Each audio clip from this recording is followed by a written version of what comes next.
It is 5:01 on Tuesday, April 14th, 2026, and I am calling to order the Placerville City Council meeting. Please rise and join me in the Pledge of Allegiance. I pledge allegiance to the flag of the United States of America and to the republic for which it stands, one nation, under God, indivisible, with liberty and justice for all.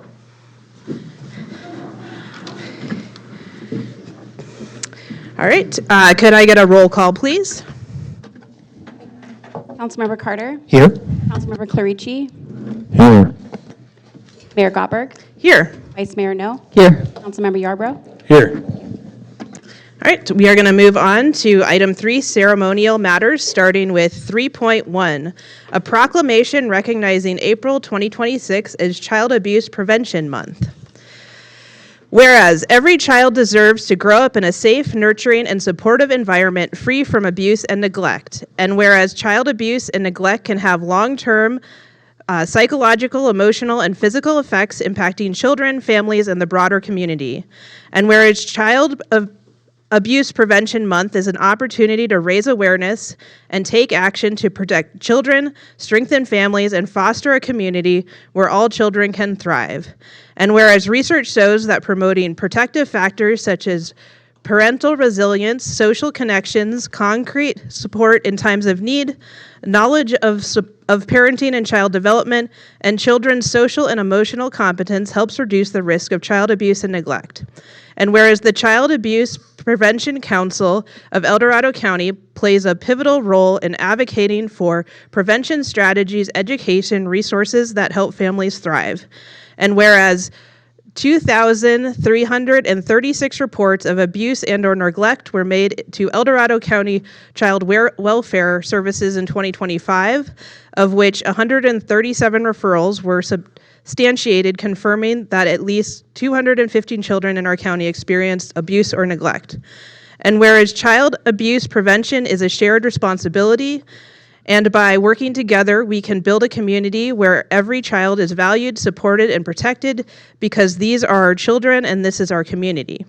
And whereas community members are encouraged to wear blue on Fridays throughout April and participate in local events to show support for child abuse prevention efforts, and whereas in honor of young lives lost to abuse and neglect, the Child Abuse Prevention Council invites the community to attend a memorial flag raising event on April 24th at 10 a.m. to remember and recognize the importance of the continued prevention efforts. Now, therefore, be it proclaimed that the City Council of the City of Placerville does hereby proclaim April 2026 as Child Abuse Prevention Month and urges all residents to come together and build caring connections, supportive environments, and positive experiences for children and families. Is there anyone from the Child Abuse Prevention Council who would like to come up and speak at this time? Oh. Hello, council members and everyone in the audience. On behalf of El Dorado County Child Abuse Prevention Council and Maria and Kristen and Amanda, we want to thank you for recognizing April as Child Abuse Prevention Month. We appreciate your continued commitment to ensuring our county's children have the right to grow up free from abuse and neglect. The mayor did a wonderful job summarizing the current need that we have over 2,000 referrals made in the last year with close to 200 children entering child welfare. So the council believes that prevention and awareness are crucial to ending child abuse. So we would love to see everyone on April 24th. It's at 10 a.m. at the El Dorado Community Health Center. And thank you for standing with CAPC and our partners in advancing our mission to ensure our children are free from abuse and neglect. Thank you. Great, thank you. We'll come and bring you the proclamation and take a little photo here. Okay, great. Thank you.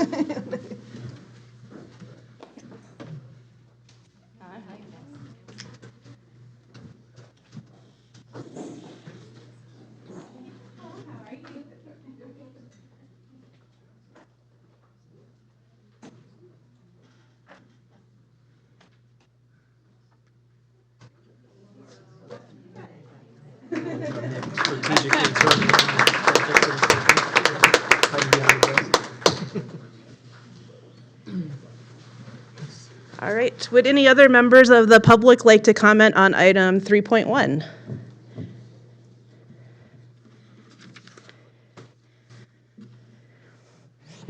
Thank you so much for making this proclamation. I'm not aware if you have Friday events scheduled, but if you do, wear blue. If you don't, well, maybe you could wear it on a certain blue Tuesday. We always, as a teacher, that was always a big thing, get everybody to be blue. Just to point out that this resolution interacts so much with the great work that happens in your Park and Recs department, and also the great work you do collaborating with behavioral health. So have personal experience of both and want to thank you. Also, to beat the drum, Wagon Train is one of your rare events that actually is for the whole family. We'll follow up on that at a future meeting. Thank you. All right. Okay, we're going to move on to item number 3.2. Oh, sorry. I talked.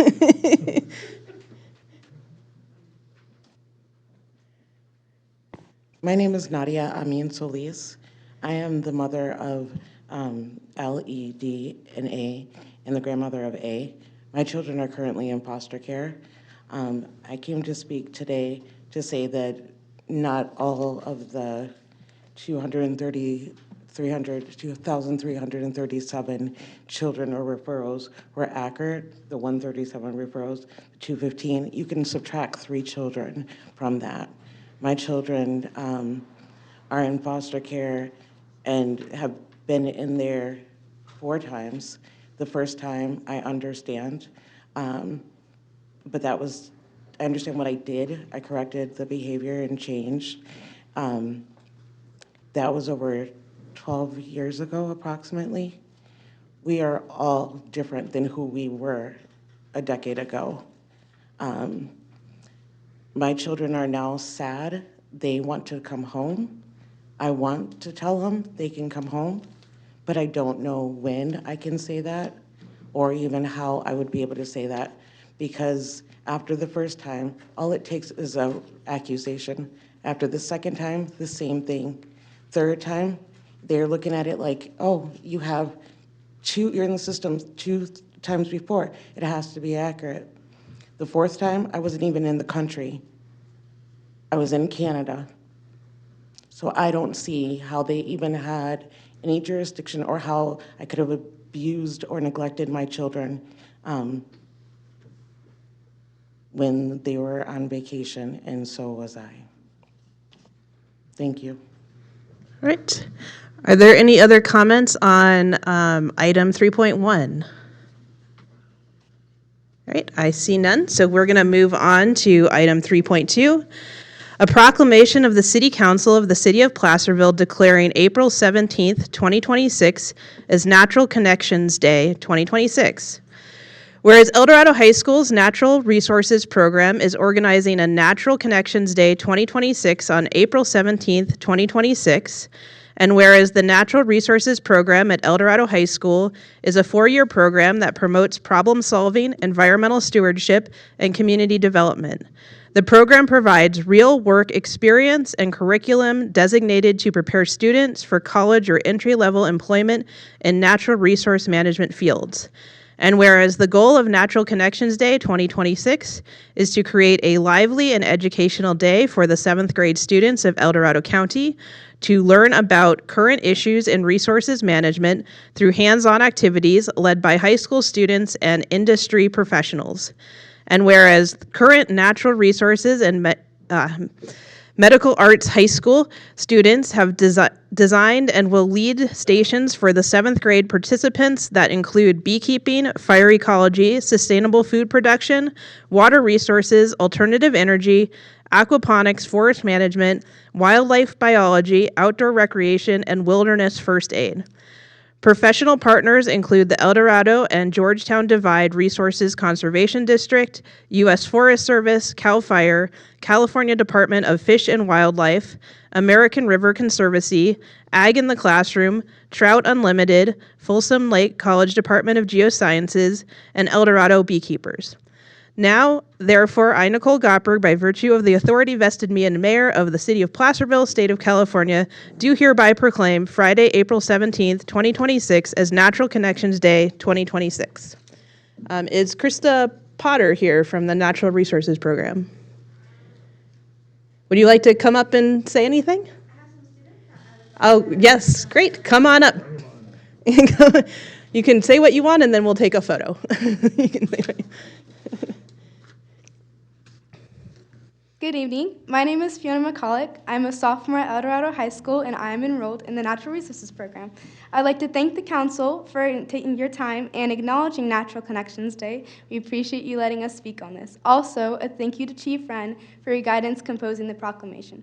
To start, natural resources is a big part of our high school in the ways that it helps guide students into an interest in natural resources and our environment. It is a 4-year course of study which emphasizes local environmental issues and aids in letting students understand opportunities and careers in natural resource management.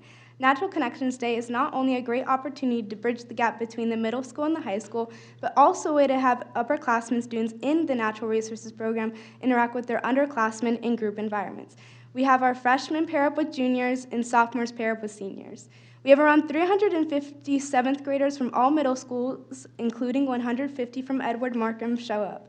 There are 20 stations created from NR students, 4 from medical arts pathway students, and 10 from professional and community partners such as the U.S. Forest Service.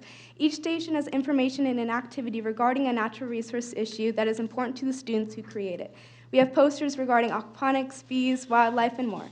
Students are able to become experts on topics that they may have only been briefly exposed to before and therefore introduced to new passions and perspectives. Thank you for your time.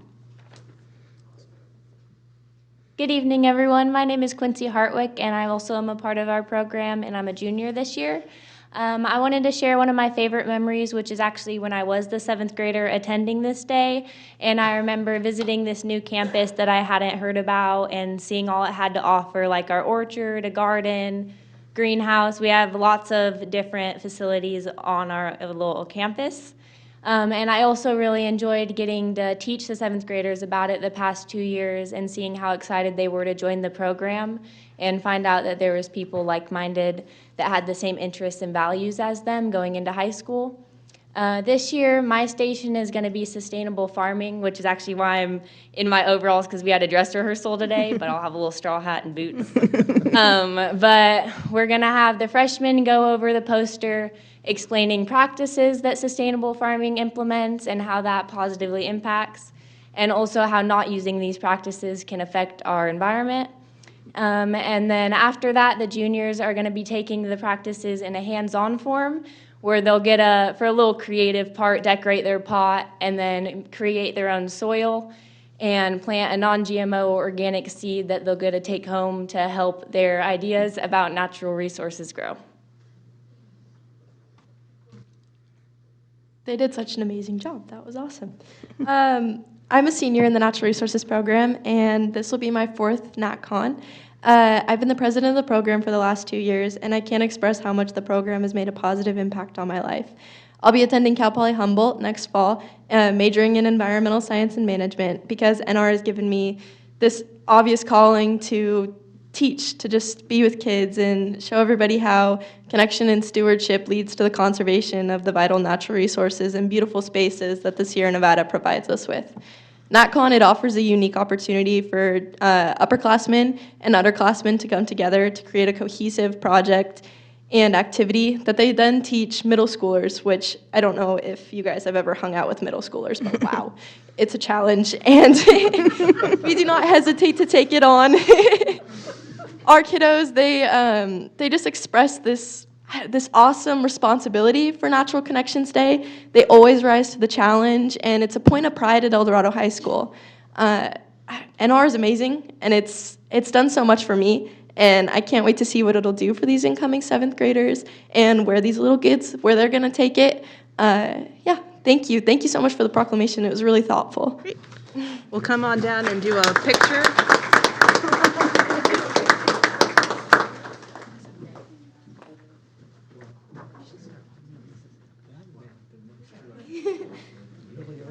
They were all very well spoken in front of a big crowd. Yeah, no kidding. Be stumbling all over myself.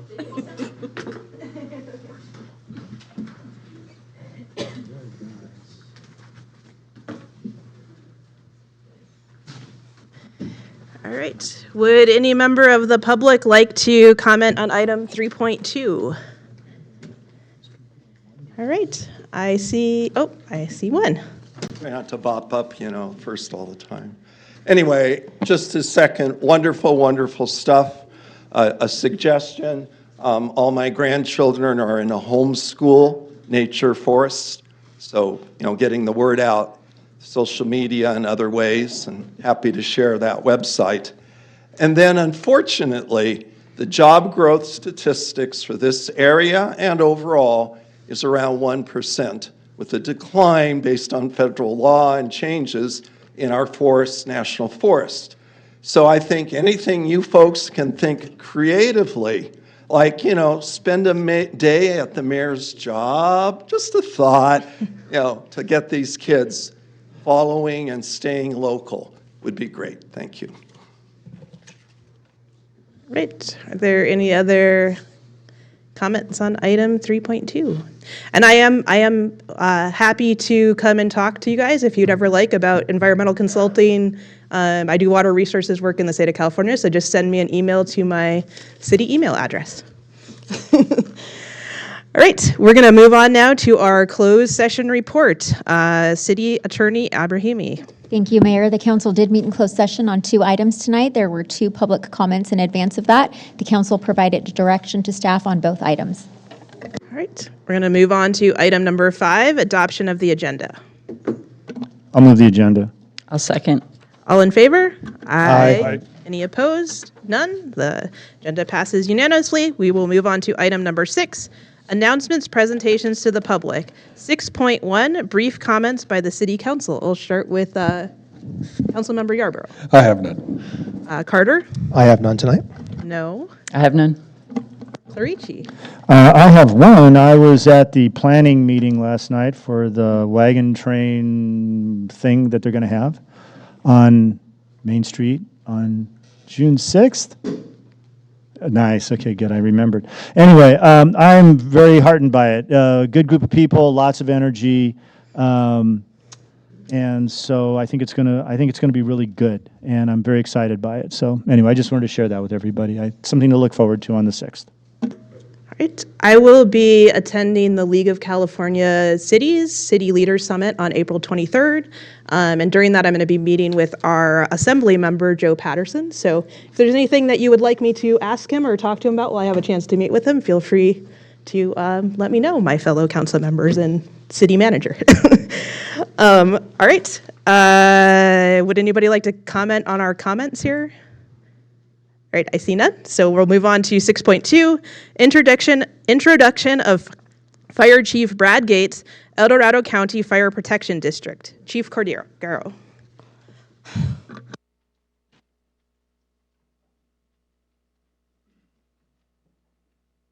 Good evening, Mayor and Council and residents of Placerville.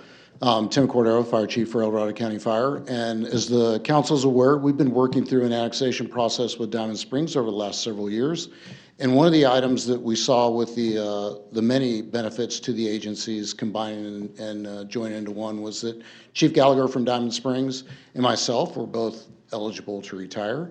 And so with that taking place, we could replace the 2 positions with 1 position. So last fall, both the Diamond Springs Board and County Fire Board hired Peckham and McKinney to handle our recruitment. We had our lead recruiter, which was Carl Cahill, and I think most of you probably know Carl. So it was really tremendous working with Carl and having somebody local that really, in my opinion, was invested in our process, invested in our community to make sure that we got the best replacement as possible.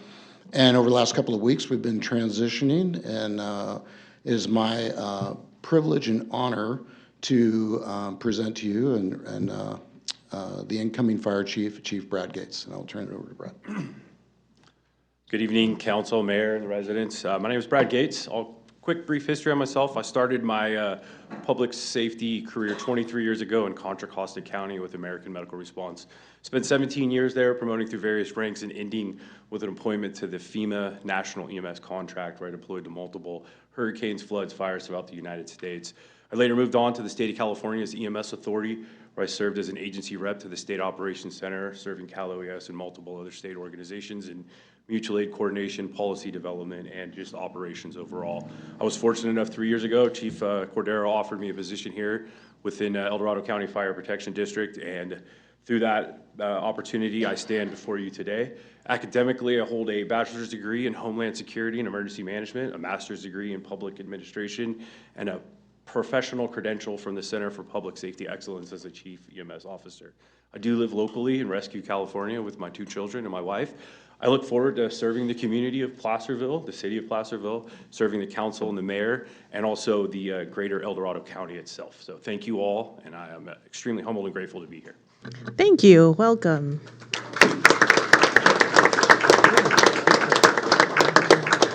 Would any member of the public like to comment on item 6.3? 6.3. Oh, 6.2, sorry. Thank you. Awesome resume. Local boy. What a winner.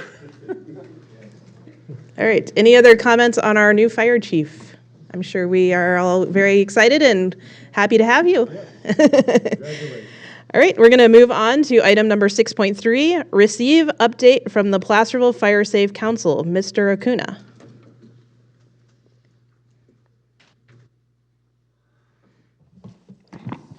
Good evening, and thank you, Mayor, for that, Mr. Appreciated it every time. Good evening, Mayor and council members. I'm Mark Acuna, the event coordinator for the Placerville Fire Safe Council. I'm here this afternoon to give you an update on our upcoming event. As you are aware, we are going to have the 5th annual Placerville Wildfire Safety Day. That's on May 2nd at 681 Main Street, or Midtown Mall, as some folks know it. The event will be open to the public from 10 to 2.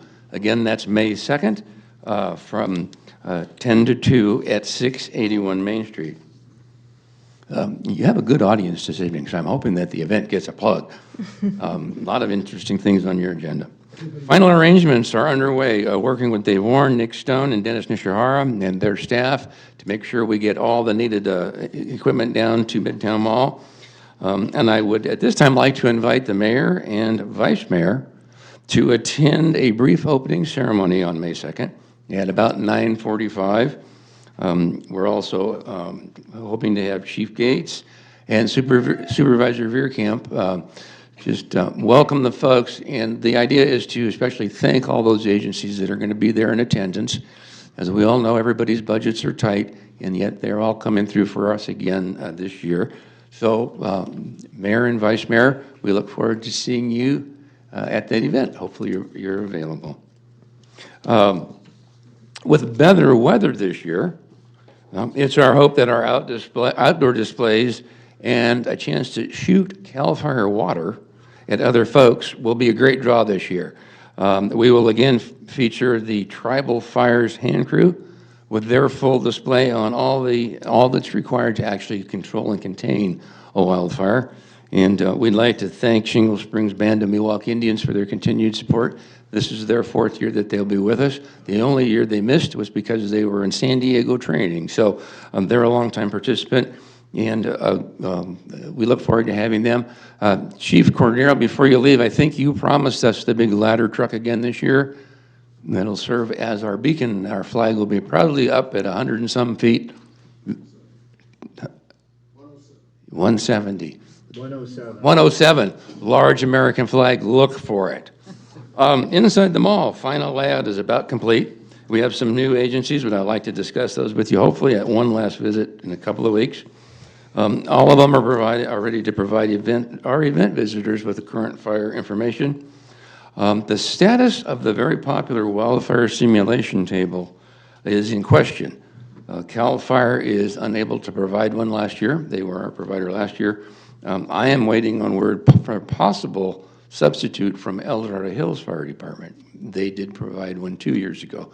with the crew. So we're still trying to work those details out, so I'll hopefully be able to come back with some information on that. With us since year one again, we have a whole new group of Rotary volunteers. The Rotary will be having their famous free hot dogs all day long with sodas, water, and goodies. Want to thank them. Apparently, we're in conflict one of their big meetings, and they've rounded up some new volunteers. So that's going to be fun for everybody. And as I mentioned before, Mindy Flynn and her Espresso Yourself Too little cafe in Midtown Mall, she's going to be open, and I know she will probably do some special item for the event. She'll have coffee and pastries all day. I'd like to also thank Nancy Boyette. She's the property manager of 681 Main Street. I can assure you that without her assistance, we would not be able to have the facility open as it is, and the public parking, display areas, et cetera. So I want to make sure to, on behalf of the Fire Safe Council, to thank her for 4 years of solid, pretty much open door, do what you need to do. So great thanks to her. And again, I'll close by just thanking all the agencies that are committed to our 5th year as we deliver our fire safe message to all the residents and all the surrounding residents of Placerville. Do you have any questions? Are there any questions from the council? I see none, so we'll take questions from the public if any member of the public would like to comment on this item.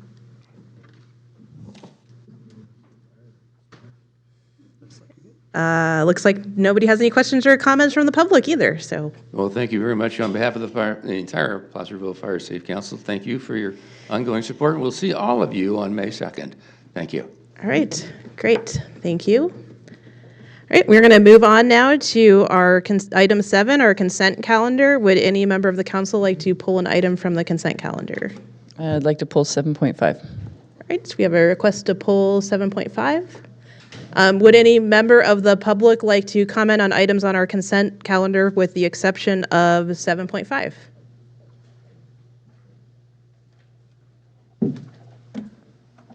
Just yay that you settled with our Police Officers Association.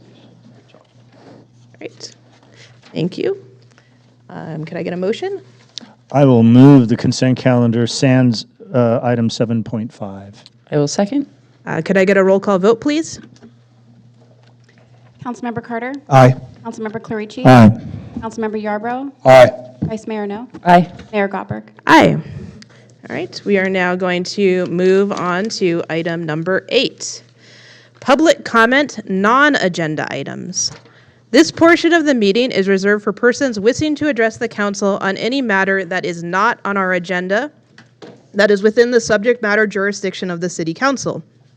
State law prohibits the council from acting on items not listed on the agenda except by special action of the City Council under specific circumstances.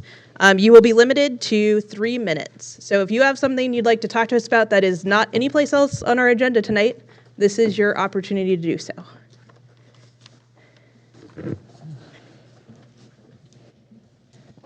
Thank you. Ruth Michelson. Just a couple of quick items.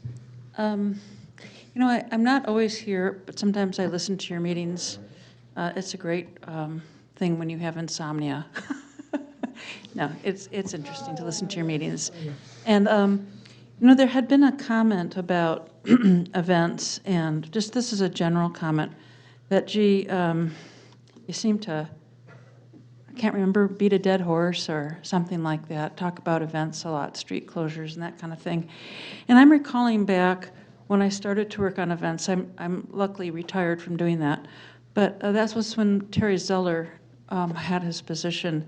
And I know the city council at the time wanted to stop micromanaging events and asked Terry Zeller to work out a process that could be handled more by his department, and now that would be Dennis Nishihara.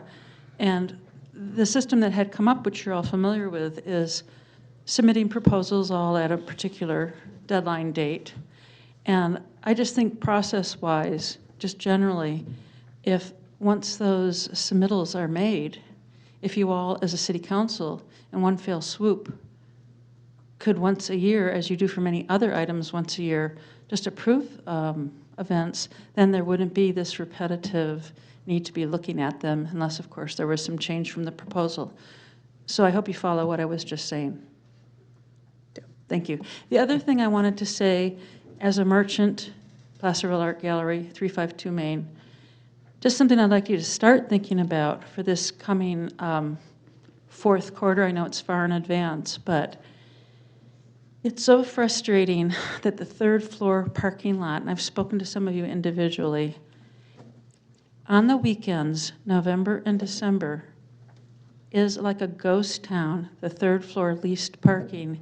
And we have so many customers potential customers that I see circling the parking structure, first and second floor, giving up and leaving.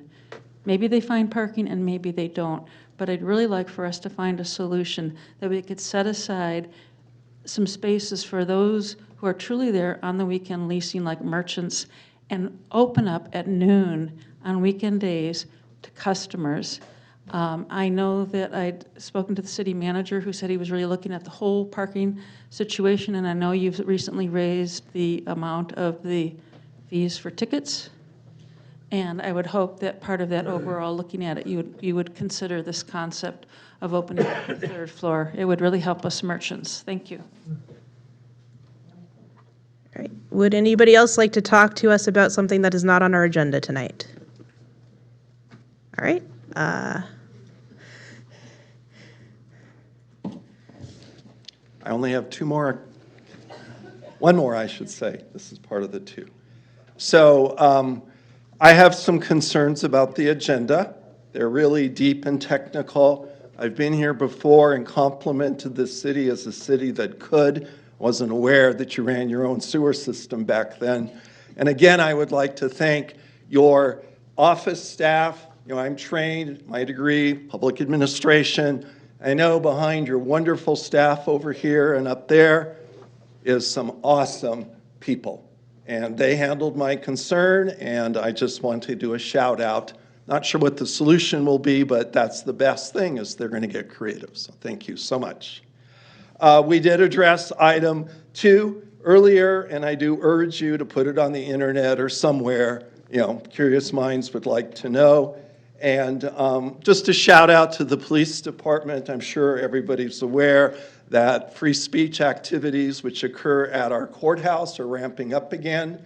Unfortunately, there's been some, minor physical contact, and there was blood in a nose. So it's not like, I don't want to discount it, but not like what can happen in other places, and a few stink bombs and stuff.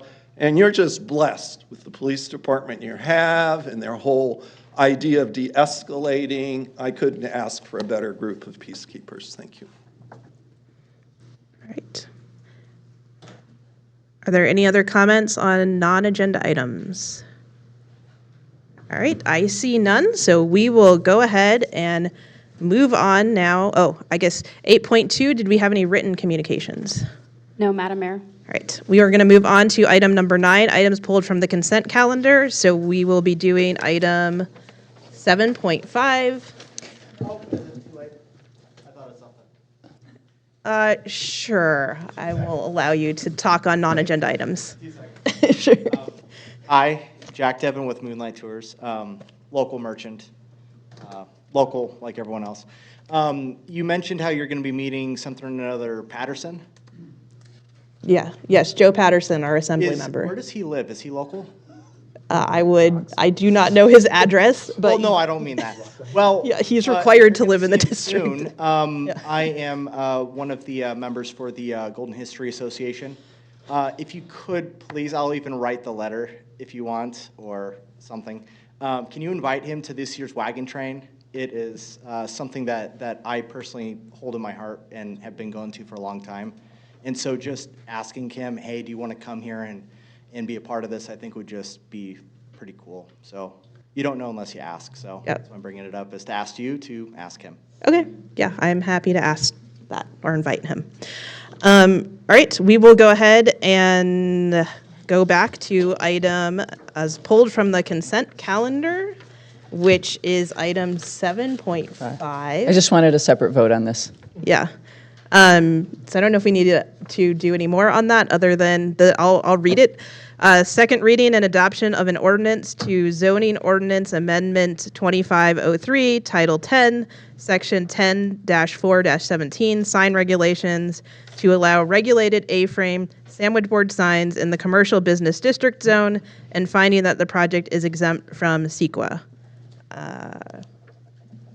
I don't think we need a report on this one, but I guess I'll let Councilmember No just state the reason for pulling it. Yeah, I voted no on this every single time, so I wasn't just going to vote yes because it was on consent. I've stated my objections before. I don't think we've clarified how this fits into the other districts and how much time it's actually going to take. I still see people putting their signs in the bulb outs and everywhere they shouldn't, so I think it's going to be a lot more time than staff anticipates. All right. Would any member of the public like to comment on item 7.5? All right, I see none, so we will bring it back to the council for a motion and a vote. I'll move 7.5. I'll second. Could I get a roll call vote, please? Can I get a repeat on the second? Me, Carter. Councilmember Carter? Aye. Councilmember Clarici? Aye. Councilmember Yarbrough? Aye. Vice Mayor No? No. Mayor Gottberg? Aye. All right, we will now move on to item number 10, ordinances.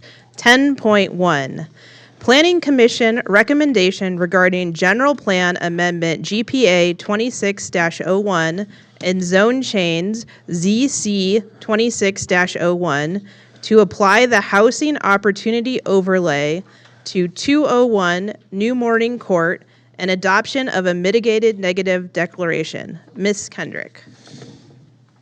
Good evening, Mayor Gottberg and members of the City Council. Carol Kendrick, Development Services Director, here to present item 10.1.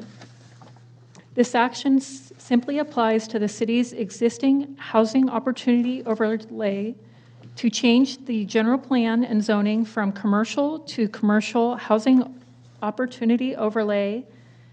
This item would implement the housing element, a portion of the housing element program A3, which was committed to by the city when HCD certified our 2021-2029 housing element in December of 2022. The overlay will allow by right and ministerial up to 56 multifamily dwelling units at 20 to 24 units per acre with at least 50% affordable, 30% very low, and 20% low income. The site is currently vacant, it's fully served by utilities, and it's located near the Placerville Apartments and the New Morning Youth and Family Services Shelter. It was specifically chosen in the housing element because it's one of the locations in the city that can accommodate high-density, affordable housing. This step shows the city's commitment to compliance with the state housing element law and helps us address a portion of that program. In December of 2025, the city did receive a letter from HCD, which is Housing and Community Development, indicating that we had several more programs to implement for our sixth cycle housing element. And again, this would be helping take care of a portion of one of those. In further discussions with HCD, we were given a deadline of August 31st of 2026 for complete implementation of the remaining programs. So you'll be seeing a lot from staff in the next few months. A site-specific initial study and mitigated negative declaration was circulated in January and February of 2026. It found that all potentially significant impacts, biological resources, cultural resources, noise, wildfire, hydrology, and others can be reduced to less than significant levels with 7 standard mitigation measures, which are included in the attached mitigation monitoring and reporting program. The Planning Commission unanimously recommended approval on March 3rd of 2026. We did receive 2 written public comments that have been included in your packet, one expressing opposition from the El Dorado County Fair regarding traffic, noise, and compatibility, and one from the New Morning Youth and Family Services requesting that the potential impacts to their emergency shelter should be carefully considered. Both comments were reviewed by staff and the Planning Commission, and all issues will be fully addressed at the future project-specific permitting stage. We also did receive a letter of strong support from Housing El Dorado. So at this time, staff would like to recommend that the council adopt a mitigated negative declaration and mitigation monitoring and reporting program, approve General Plan Amendment 26-01, and introduce and waive the first reading of the ordinance approving zone change 2601, and final adoption for items 1 and 2 at the second reading that will be scheduled for the next city council meeting. This is a straightforward implementation step that advances our housing element without any cost to the city and without changing any development standards. I'd like to point out that failing to adopt or implement a compliant housing element, including programs like Placerville's A3, trigger these escalating penalties under state law. Loss of state funding, builder's remedy, which would allow developers to bypass local zoning, density limits, and design standards for projects with 20% low-income units. Lawsuits and fines, which could impose between $10,000 to $100,000 per month in fines. Loss of local control and decertification. Again, staff is working to complete the programs that have been identified by HCD by the August 31st deadline in order to avoid getting a notice of violation letter that will be sent out if we do not comply. So at this time, this concludes my presentation. I'm happy to answer any questions you may have. Are there any questions from the council? Right, no questions from the council, so I'll open the public hearing on 10.1. If any member of the public would like to talk on this item, you'll have 3 minutes to do so, and this is your opportunity to come up and speak. Good evening, council members. My name is Frank Porter. I'm with Housing El Dorado. I'm the vice president. We are here tonight to express our full support for these recommendations, and beyond that, to applaud the Planning Commission and your staff and this council for working on things ahead of time, not reactively, but proactively planning ahead and effectively taking charge of your housing plans.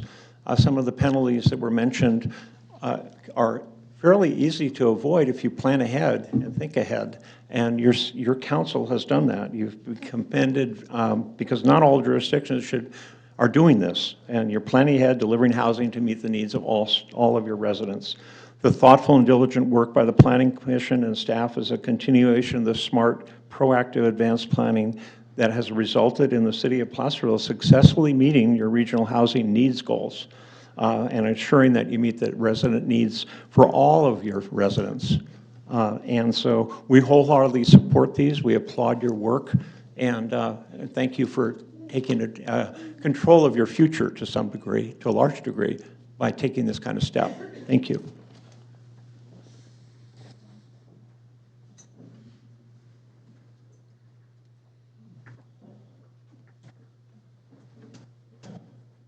Peg Vanderkar, resident of Placerville, a longtime resident, and I happen to be with Housing El Dorado also. But what I wanted to do was also support the city's stance and support the general feeling I get from the city that you are, I don't mean this prerogatively toward other people, but it's sensible to think about the housing needs for people that live and work here. And having children who all moved out of the county and grandchildren that can't afford to move into the county, and lots of places who need need to hire people and who can't live in the county. I just applaud the sensibleness of looking at any potential piece of land that makes sense to put good housing on, reasonable housing on, not something that's going to have negative impacts in a big way, but just having sense, and that's what you've been demonstrating for a couple of years now. I've been involved with dealing with homeless for probably 10 years, and I really am concerned about the ability for people to stay in homes in the area. Thank you very much.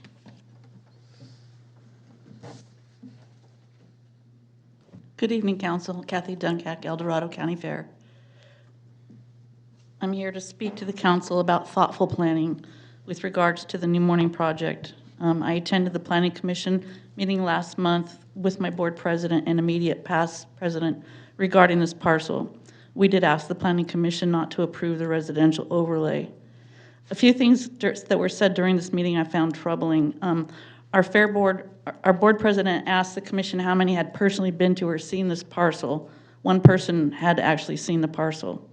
Our argument for this zoning change was the potential for constructing multi-person dwellings without adequate parking, as the Clementine project would have. This parcel, with no improvements as it is, would allow for approximately 75 vehicles to be parked.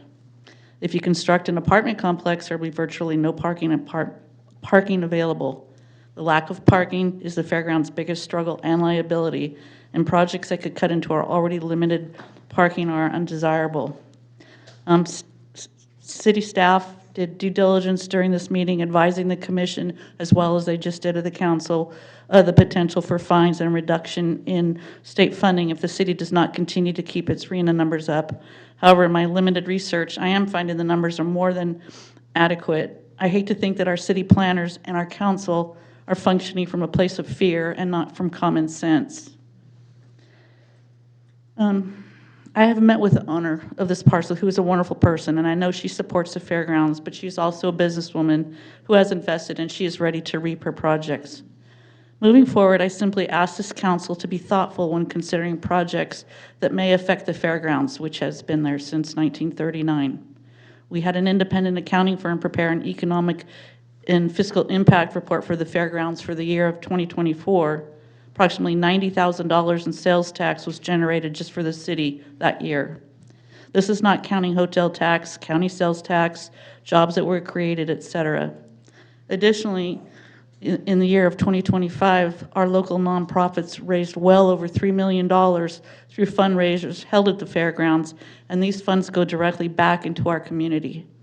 We are vital to the community, and I hope moving forward the council will remember this when making decisions that affect our ability to do business.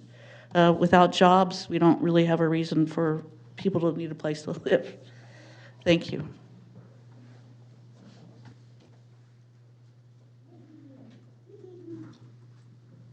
Ruth Michelson, thank you. I am so in support of this project, and I think it's wonderful. I'm not sure you're aware, just to add to Frank and Peg's comments, that 51% of the people who work in this county cannot find housing in this county. 51% of the people who work here have to go and find a place in Folsom or wherever, Rancho Cordova, I don't know where, and come here. So don't we need to provide workforce housing for our people? And as a business person, I know so many of the businesses that have had to cut their hours because there are not the people to work in their businesses because workforce housing is not available. So if you're going to live in Folsom, you might as well not commute up here and have a job down in Folsom. So I think it's a great project, and we already have apartments on that side of the road that have been there. How long have they been there? 20 years? Long time. And as far as, because I did read the letter from the fairgrounds folks who were concerned about the noise at the racetrack. Well, you move in knowing there's a racetrack. I mean, it's there. And for some people, they might think it's a benefit because they might have a good view of the racetrack. So anyway, just to repeat what Frank said, I commend you. I really commend you for looking to the future and providing more housing for our workforce. Thank you.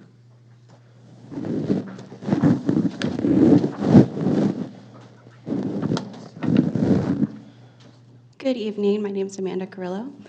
I'm a mother and an advocate and a mom of 5 kids. So 21, 17, 11, 11, and 3. And when it comes to new morning services, I don't know if you guys have been over there in that area, but it does serve our children who are in between foster care, our children who are in between mental health services because their parents can't be there, and then their parents will get reunited, right? It is a transition landing. Sometimes kids have different types of needs and different type of issues where they have autism, or New Morning provides a break services for parents. So you can have the child be there for like 2 to 3 hours. Parent gets to go grocery shopping, get a moment, and go back to being a really good parent.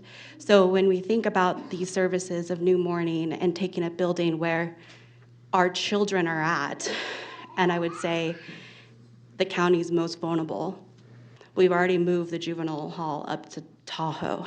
Where are they going to go? And these kids are athletic. There's one on track. He runs. All he has is for like cleats every year. And these kids are going to do amazing things. And they're in a hard, tough situation. So when we have a new housing development going in, I would like to encourage the council and members of the community to see what else that we can provide for the kiddos and their housing units, because that's all they get is probably a house that's this big and really low resources that are funded by volunteers. So, but I'm happy for new housing. So that's my comment. Thank you. Thank you.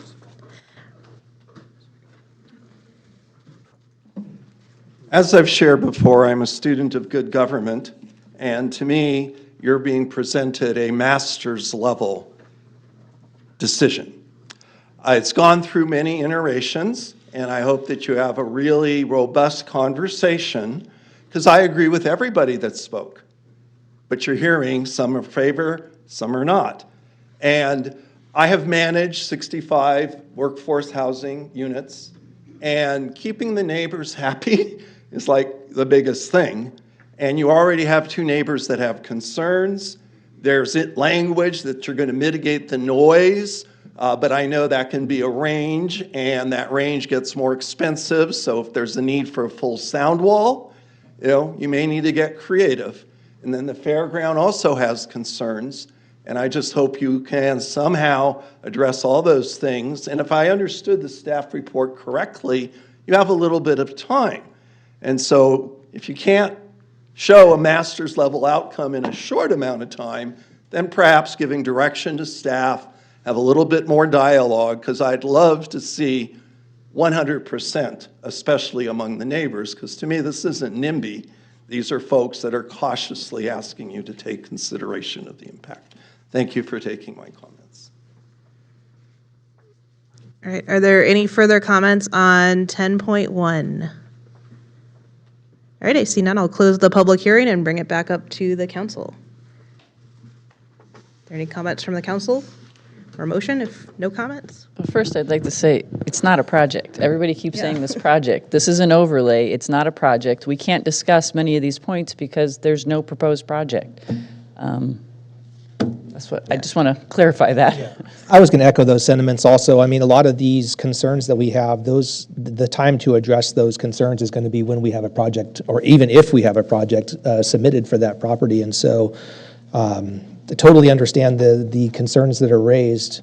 I just think that we're early on in the process, and now's not the time to address those concerns. All right.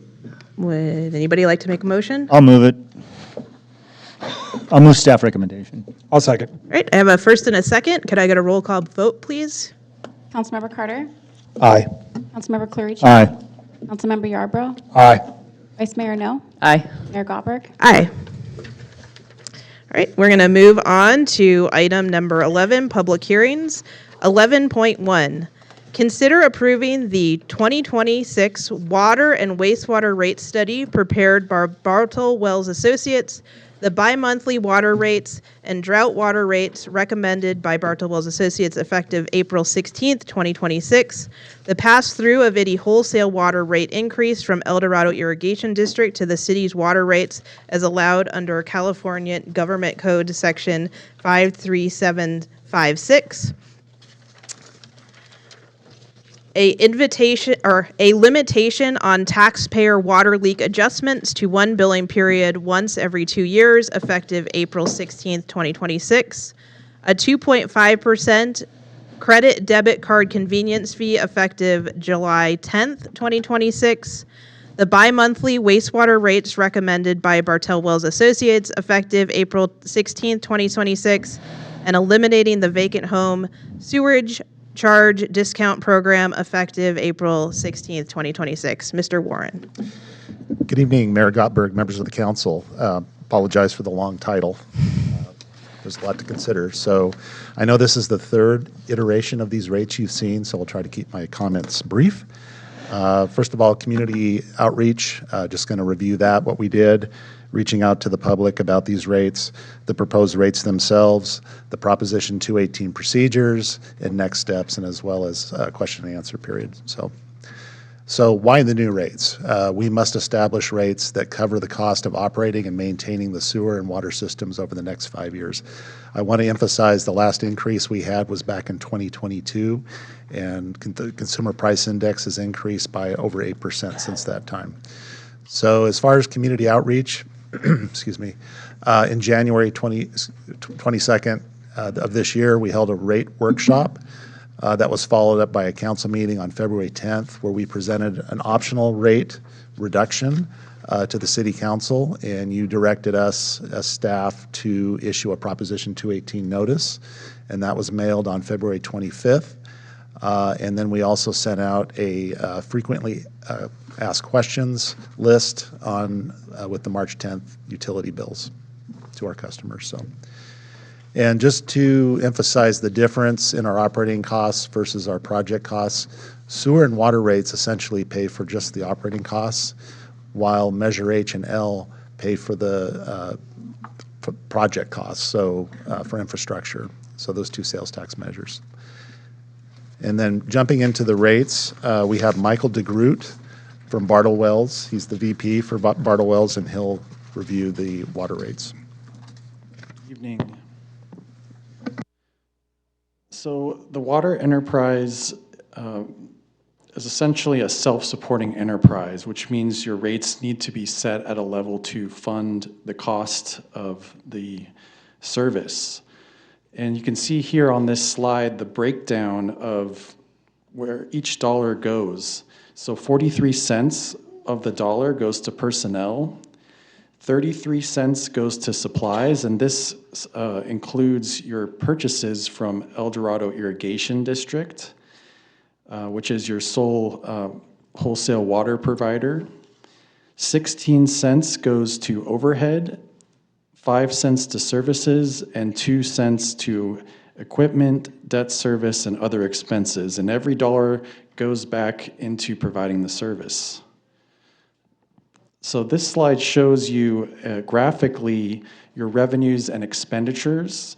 So the green line is your projected expenditures, and you can see that's going to be rising over the next 5 years as costs escalate due to personnel, wholesale water costs, et cetera. And the blue line would be your current revenues, and this is showing what would happen if you did not increase your water rates. And you can see at the bottom, those red numbers are the deficit. So currently, you're in a deficit in 25-26 of about $171,000. And with no increase, you're looking at that ramping up to about $1.8 million by 29-30. So this shows you the proposed water rates. And we know nobody likes rate increases, but we tried to phase this in as much as possible to mitigate the impact on customers. So the increases starting on April 2026 are 14%, and then another 14% in April 2027, 14% April 2028, 12% April 2029, and 12% in April 2030. Now your water rates are comprised of two components. You've got the fixed base charge, which is currently $25.73 for 2 months of service. And in addition to that, you've got a commodity charge, which is $5.17 per 100 cubic foot. And 100 cubic feet is about 748 gallons. For you have a low income discount called your single family residential lifeline discount. And this is a flat 25% discount on the bill for customers that qualify through PG&E Care and can show that they're a low-income customer.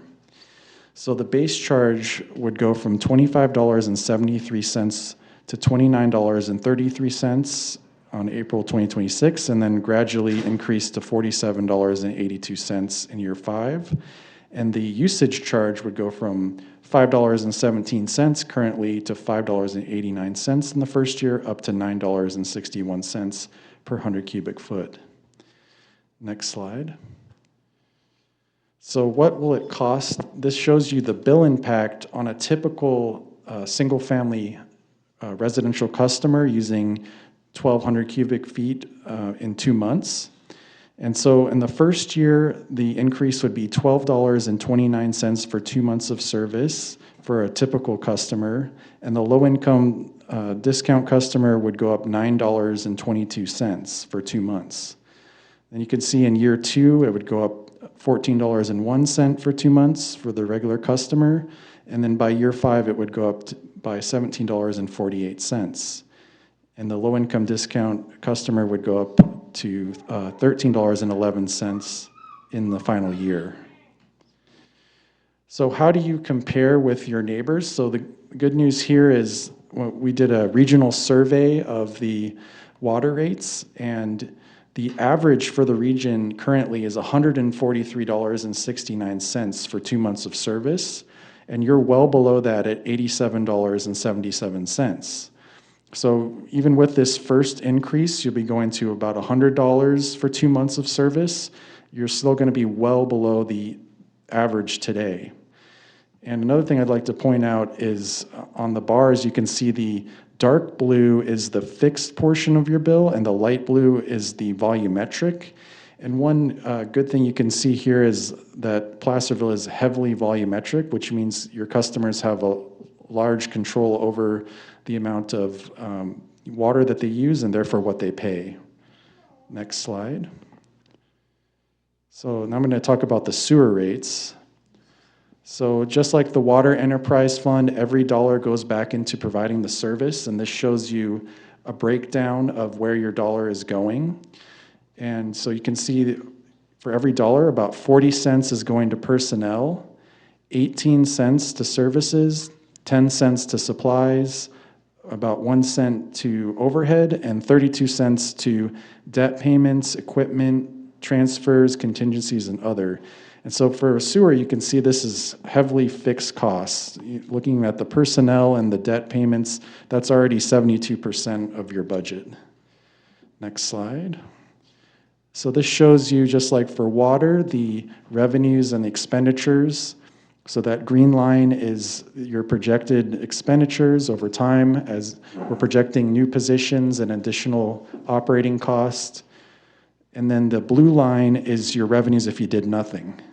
And you can see at the bottom there, for 25-26, you're at a $209,000 deficit, and that would ramp up all the way to $3.2 million by year 5 if you did nothing. So this slide shows you the proposed sewer rates. And so the sewer rate increases will be 13% the first year, 8%, and then 7% increases. And for your sewer rates, for a single-family home, it's also comprised of 2 components. You've got the base charge, which is a fixed charge, and then you've got a volumetric component, which is $9.53 for every unit of winter water use over 750 cubic feet. And so the current base charge is $205.81 flat rate for 2 months, and then $9.53 per 100 cubic feet above 7,500 cubic feet for 2 months. And that's winter water usage measured from December or February of the prior year. And just like water, you also have a flat 25% discount for low income on the sewer rates. So you can see that the base charge would go from $205.81 to $232.57 in the first year, up to $307.69 in year 5, and the volumetric rate from $9.53 to $10.77, up to $14.25 per 100 cubic foot in year 5. So this next slide shows you the bill impact for 2 months. So in the first year, it's $27.37 for 2 months for the regular customer and $20.53 for the Lifeline customer. Year 2, it's $19.04, then $17.99, then $19.25, and finally $20.60 in year 5. So how do you compare on the sewer? So this is a typical wastewater customer using the typical winter usage of 800 cubic feet for 2 months. And you can see the average was 184.83, and you're currently above that at 210.58.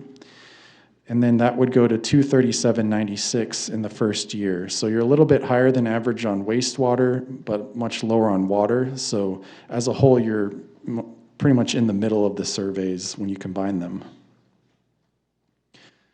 So what would happen if rates are not increased? You would experience a growing number of sewer backups and damages to private property, and services would need to be cut. And you'd also have to, you'd see increased exposure to state fines because year after year, there's more difficult environmental regulations that you need to meet. In addition, it could cause the city to default on its sewer treatment plant loan payments. So you have debt service covenants that you've agreed to on your existing debt that you could potentially default on. And with that, I'll turn it back over to Dave. Thanks, Michael. So looking at the Proposition 218 procedures, we set the notice to property owners who who are eligible to receive city sewer or water services. We did receive letters of protest, and I will ask the city clerk to declare how many we have at the close of this hearing. I will say that it would require a 50% plus 1, which would be 1,378 protest letters in order to invalidate the rate increases tonight. So with that, I'll hand it over to Regina. Thank you, Mr. Warren. I just wanted to make a brief statement on behalf of the City Clerk's Office. The city has completed the legal notification process required by Proposition 218 for the proposed water and wastewater rate adjustments. To stop these changes from being imposed, the city would need to receive written protests from a majority of the affected parcels with 2,756 connections. The threshold for a majority is 1,379 written protests. As of the start of this hearing, the city has received a total of 27 written protests. Of those received, 19 have been verified as valid protests, meeting the legal requirements for property identification and signature. 8 did not meet these specific criteria for a formal protest, but are included as part of the public record. Because the total number of protests is significantly below the required majority of 1,379, a majority protest does not exist. Redacted copies of protests received prior to this hearing are available at the back table for public review, and we will continue to accept any additional written protests until the close of this public hearing. And once the hearing is closed, I can give you an official count for the record. Thank you. Thank you, City Clerk. So tonight, we will ask the council to adopt the rates. If you do adopt the rates, in May and July, additional information will be provided to the public through the utility bill. Between April and June, we will implement the new rates, and then in July of this year, we'll issue the first utility bills with the new rates. And with that, I'd be happy to answer any questions you may have. Thank you. Are there any questions from the council at this time? Nope. Okay. I am going to open the public hearing for this item. So if you are here to talk about this item, you can come up to the podium. You'll have 3 minutes to speak, and we are now holding the public hearing.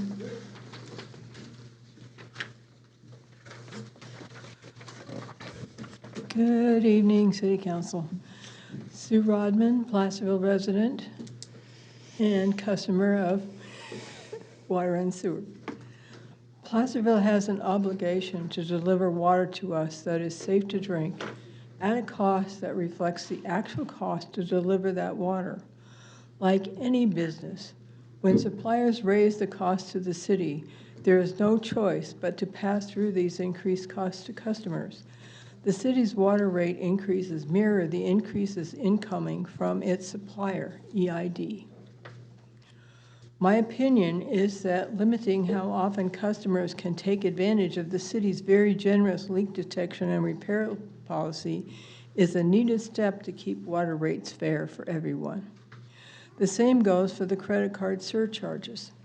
Many businesses have implemented similar policies on use of credit cards for the same reason. While credit cards offer rewards to users, they have steadily increased the charges to businesses that their customers never see. The sewer rates are also legally required to cover the cost of their service to customers. With the state of California constantly passing along more restrictive requirements for discharge of the treated water from our wastewater treatment plants, the cost to operate and maintain that plant have only increased. With increased regulations come increased requirements for personnel skill levels, so rates have nowhere to go but up. We can be grateful that the voters saw the need to have more equal cost sharing for all the people who use Placerville's water and sewer facilities, so everyone who flushes in Placerville pays in Placerville. Measure H&L fund repairs and improvements to both systems as well as to our roads. If it were not for Measure H&L, both water and sewer rates would be significantly higher than they are and significantly higher than what are proposed.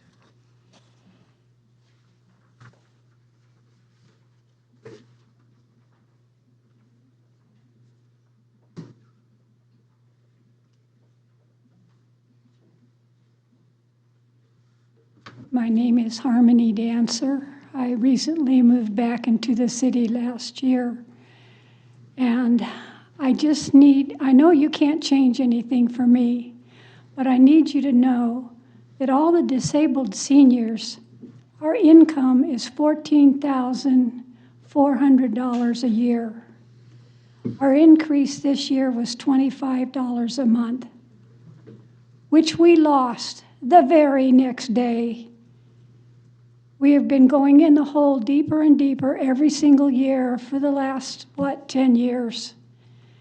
And I was shocked because I used to live in Placerville 36 years ago, and I did not know that they don't read the meters every month anymore.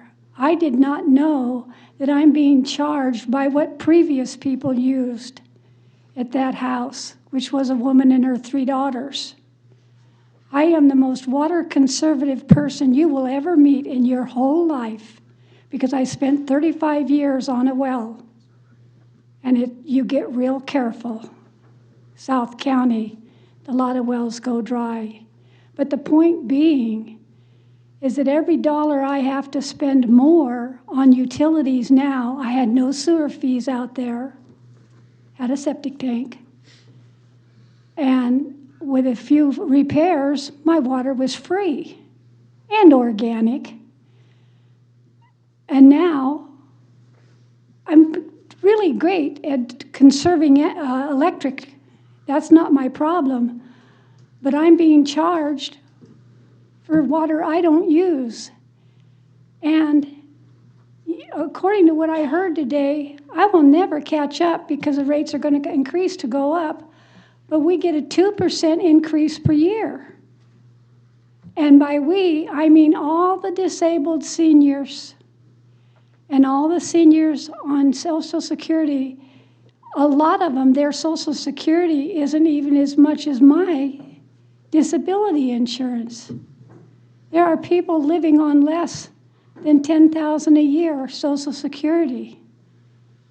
And the boomers, all of them are 63 and over from this year on. So I just would like everybody I'd like to have a public record of the fact that the seniors in this country are being completely ignored when plans are being made. And people want rate increases and raises and stuff like that, and they want 5% on this group, and the other group wants 7%, and the other group wants 13%. We don't have a chance. Thank God I take really good care of myself, and I know I don't have to go to the hospital with cancer or something. But I needed it to be a public record that there's thousands and thousands of people in this county and millions in this country that can't afford any of the raises that the professionals need.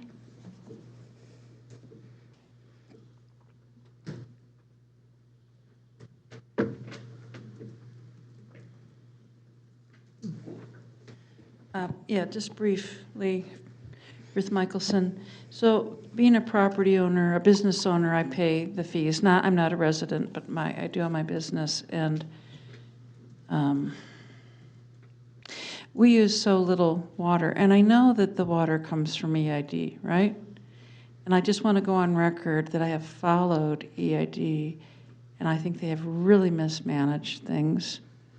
And I think they've delayed a lot of repairs along the way, and we're just paying for it now. That I don't need to go into all the detail, but I think there's a lot of dirty laundry there with EID.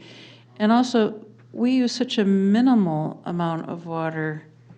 And you know, this base amount that this gentleman was going over, I know it's unavoidable, but I also would just like to go on record that for a business, we only have one person there. We're open short hours. You know, I hate to get personal, but we probably flush the toilet once, wash our hands once in that 4-hour shift, and we pay a lot of money for that privilege.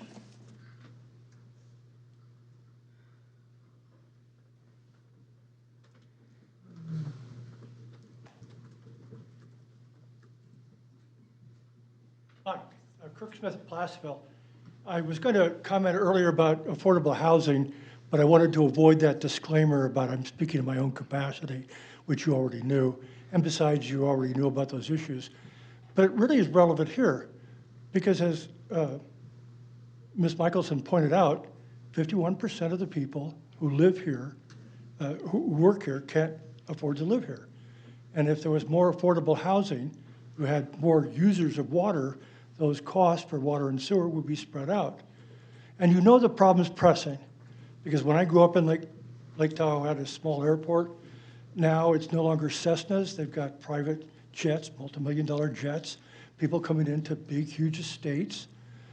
People in Lake Tahoe can no longer live there, who work there. They have to live in trucking elsewhere. And the problems are already here. You look around the corner on Highway 50 in the morning, every day of the week, during the commute hours, it's thick, just as if they've been coming down from Apple Hill. So affordable housing is a problem that affects us all next door. It affects us with higher rates, because if we spread those rates out with more users, the rates would come down. That's what I just asked you to consider, that other issue as being very pressing.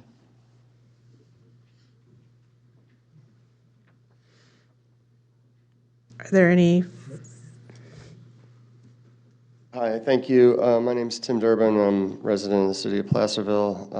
I'm a civil engineer, and I currently work in the water and wastewater industry, and I used to work in the engineering department of public water utilities, so I'm very familiar with rate studies and the cost to operate a water and wastewater district. And so I know that funding isn't really a choice with this, and I support the idea that everybody has to kind of pay their fair share. So I don't oppose the proposed rate increases. However, there's a couple of things I think in the current system that are a little bit flawed, and a few other people have already touched on the first one. And looking at the book in the back when I got here, I saw a lot of the letters also mentioned the high base rate for sewer. The 750 cubic feet, I think there's many people, probably some of you on council, who don't use close to that in 2 months. At my house, this year, our winter average is 350 cubic feet every 2 months. And so we're using less than half of what we're paying for there. And even during the consultant's talk, he talked about how it's good to have a lower base rate that's more representative, so every person is kind of using more for what they pay for. I think a more equitable system, also in the report, I read their report, they did a good job, but in the report they identified 5 principles that the rates should be based on, and 2 of them that I'd like to call attention to are that the rates should be equitable, and they should also provide incentives. And I think provide incentives to use water efficiently, and I think having the high base rate for sewer, more than what most people even use, is both inequitable and disincentivizes using water efficiently. Like, I know at my house I could double my winter water usage and it wouldn't affect my wastewater bill at all. So just want to encourage you next time this comes up to consider moving to a different system with a lower base rate. And the other thing, I've got 30 seconds, is connection fees. I saw this isn't the focus of this, but connection fees were published in that report, and it looked like the total revenue for connection fees for water for this year and for sewer, so water was $13,000, sewer was $2,000. At first I thought that was per connection, but it appears that that's total. Those are like rock bottom rates. In California, most utilities charge connection fees. So that's the fee that you pay when you first connect to a system for water or sewer, on the order of $10,000 each. So currently, by having really rock bottom connection fees and high rates for sewer, the people of Placerville are subsidizing developers. Anyway, thank you. Thanks for your time. Right. Are there any further comments on this item? All right, come on up if you want to talk on it. Jack Devon, this is just a quick thing. So everything's going up. What caught my attention is that the rates in the next couple of years, and I know everything goes up with price and other stuff like that, but it's seeming to me that unless I was incorrectly looking at it, because I'm not much of a slide guy, I was starting to kind of glaze over for a second, but it looked like some of that stuff was doubling. And unless there is adequate infrastructure repair, as an example, just a couple of years ago, there was that big pothole that happened, I guess, a crater, as it were, at the city park that, I mean, was a huge hindrance for I don't know how long, a couple of weeks, right? Do you remember that? Anybody? At the city park, that big pothole? Well, anyways, I think it would make sense if the rate increase is going up, there should be adequate repairs. Also, as another example too, PG&E, you know, they had that whole thing with all the bad power lines that were, what, 100 years old, some of them, 85 years old.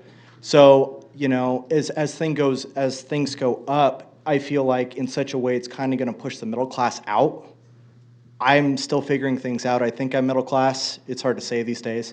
But if you keep increasing these prices and then you let it to where it makes more sense for low income or welfare to stay, then what happens is all the middle class is out, and then you're left with these 2 different tiers.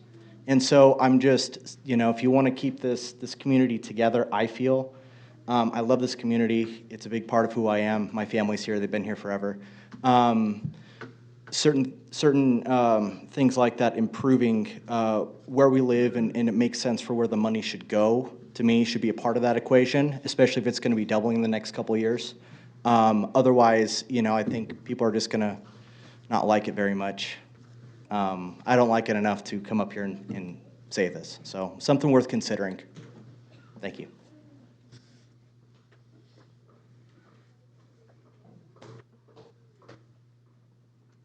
Hello, my name is Amanda, and I'm a president, live in Placerville, and it's a luxury. What we're talking about right now is water. It's a luxury with those prices.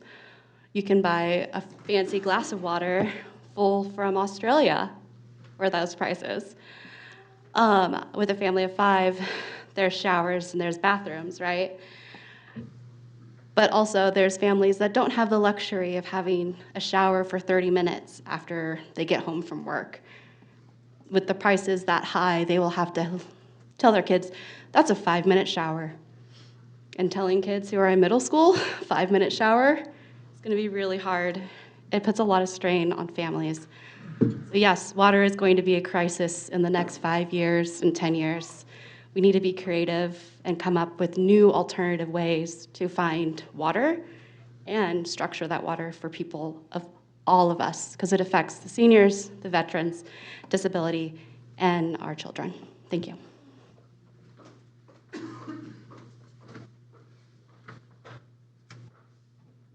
Great. Are there further public comments on this item?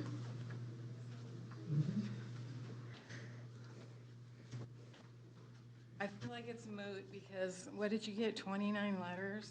First of all, I'm so discouraged in my city people. I mean, I've been here almost 30 years. Sorry, my name's Terry Patton. I bought a house here 30 years ago. And tonight I learned I pay way too much for my water because I get water from EID, yet I pay sewer to the city. And I'd be happy to pay whatever those high prices are because it's less than I pay. And I'm one person. And that's why I'm so mad, and the letter's probably back there. I'm one person. I pay twice for sewer fees than I pay for water. It doesn't make sense. My neighbor has 5 people in their house, and they pay what I pay. It doesn't make sense. So that's just, I'm pretty livid. Again, it's just, it makes no sense.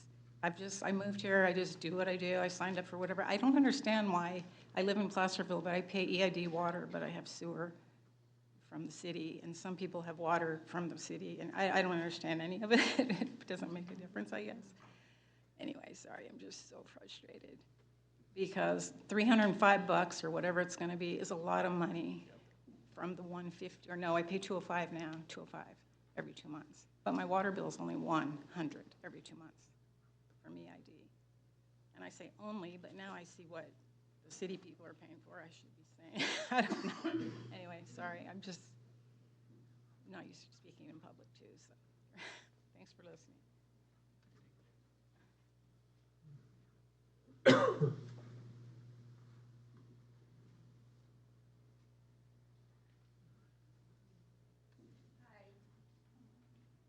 Hi, I'm Deidre, and I own a business, and I've been here for 25 years. I just want to comment for the business owners and the restaurants. I just love living here, being able to afford to go have a meal out or a glass of wine or something to support our small neighborhood. And I believe that the rates that are set for the restaurants can shut our town down. I believe that the restaurant rates and the way this is going with the sewer being a huge portion of our problems and the infrastructure will eventually cause a problem where people will want to either do their own water sources or use composting toilets or alternative sources of means to survive and sustain. I'm a patient advocate, so I fight for the fair availability of air, food, and water, all types of filtration. I deal in cancer and autoimmune diseases. And I feel that this will be an absolute detriment over the next 5 years for our community. I'm asking us to come together. I was not at the capacity to attend the workshops. I wish I would have been. And I'm really urging us to come up with some alternative plans for salaries and other adjustments and have people actually live here that work and provide, which they won't be able to afford to do so necessarily with what's going on as well. Thank you for your time.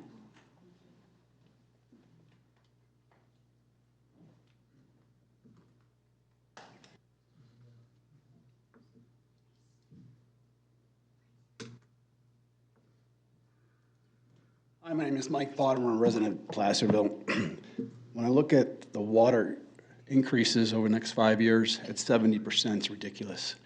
As Deidre was stating, that when we have a number of restaurants here, and we're talking to the restaurateurs, when they're paying $2,000 to $3,000 for water and sewer, when you have that increase of 70%, they're going out of business, guys. It's going to happen. And then you have the residents that can't afford the water. They're going to move out of Placerville. What are we going to do then? There's challenges we have. I don't think raising the rates at 70% is right. We need to look at that before we pass anything. Let's look at it and go back to the drawing board and do some math. Thank you.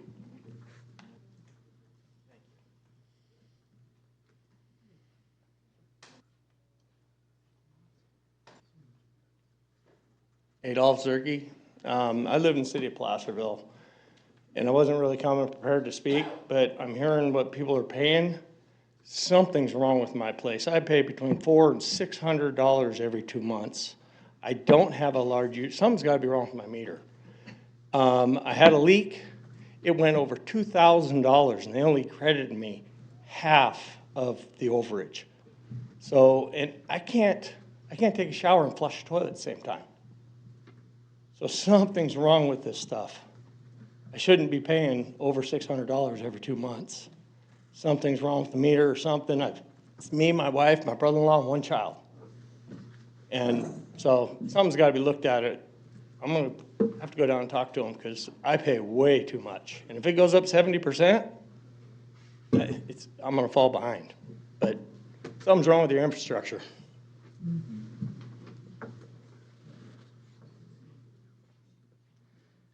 Great. Are there any further public comments? All right, I see none, so I'm going to close the public hearing and bring it back up to the council.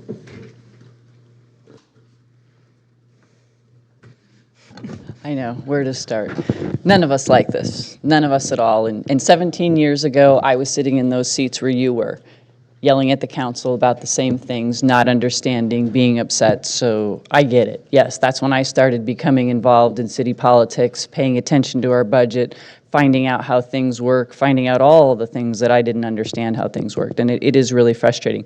But I want to say, back then, that was 17 years ago, when the state mandated we had to upgrade our sewer plant. So it doesn't matter how many times you flush or don't flush your toilet, those costs are paying for that sewer plant that we had to build, that we had no choice but to build. So I want you to understand that when people say they don't understand, because I only flush once, twice a day, whatever, it's paying for the sewer plant that we had to build, or we were going to start being fined every single day for. And I think everybody here is just as frustrated as you are. I want you to know that. Nobody up here is happy about this at all. All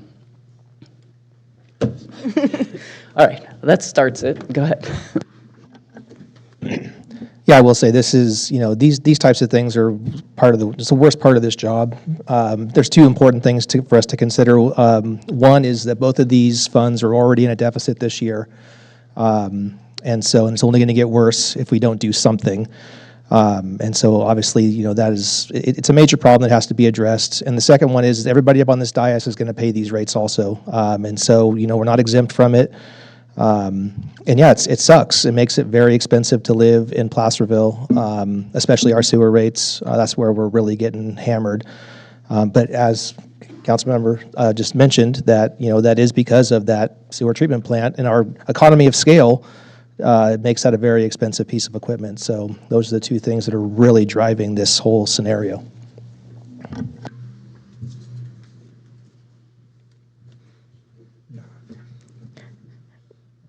Yeah, I mean, I guess I'll just add, I don't want to pay more for my water, and I don't think and sewer, and none of us do, but, we have a wastewater treatment plant, and we have to treat our water. The state of California makes us do that. We can't put untreated water into sewage into a creek. That's not allowed in the state. And we don't have other funding to, we have to cover the costs of the service, and really the only way that you keep costs from going up as quickly as they are is by having more connections, which means more development, right? So there is a trade-off there, but really that's the only means by which to do anything related to our sewer costs that don't keep them going up as much as they are, is having more connections into our sewer system. And those are fixed costs, so it kind of doesn't matter if you, again, use a ton or use a little. It's a fixed cost because it's the cost of the treatment plant and the pipelines, and those, whether you're using them or not, cost money. So just. No, I'm good. All right. Any further discussion or comments that the council wants to make? We do have to count all of the protests. Yes. Thank you. For the record, 28 protests have been received, of which 20 are considered valid. Right. Do I have a motion from the council? Can we do them separately? They're two separate rates, so if we can have a motion for each of the resolutions, please. I'll move the staff recommendation for increasing the water rates for the next 5 years. I'll second. All right, I have a first and a second. Could I get a roll call vote, please? Councilmember Carter? Aye. Councilmember Clarici? Aye. Councilmember Yarbrough? Aye. Vice Mayor No? Aye. Mayor Gottberg? Aye. All right, could I get a motion for second item here? Sure, why not? I'm going to roll. I'll move staff recommendation for increasing sewer rates for the next 5 years. I'll second. Great, I have a first and a second. Could I get a roll call vote, please? Councilmember Carter? Aye. Councilmember Clarici? Aye. Councilmember Yarbrough? Aye. Vice Mayor No? Aye. Mayor Gottberg? Aye. Mayor, if I may, real quick. Yep. I wanted to point out that with each year, with the rate increases, we will bring those to the council for consideration. So let's say the funds do better than we thought, you could forego part of the increase if you chose to. So, thanks. All right, we will go ahead and move on to item number 11.2. Consider adoption of a resolution of necessity to acquire real property by eminent domain from 7485 Green Valley Road, property owner AmeriGas Propane LP, a Delaware limited partnership for the Placerville Drive Bicycle and Pedestrian Facilities Project. Ms. Savage.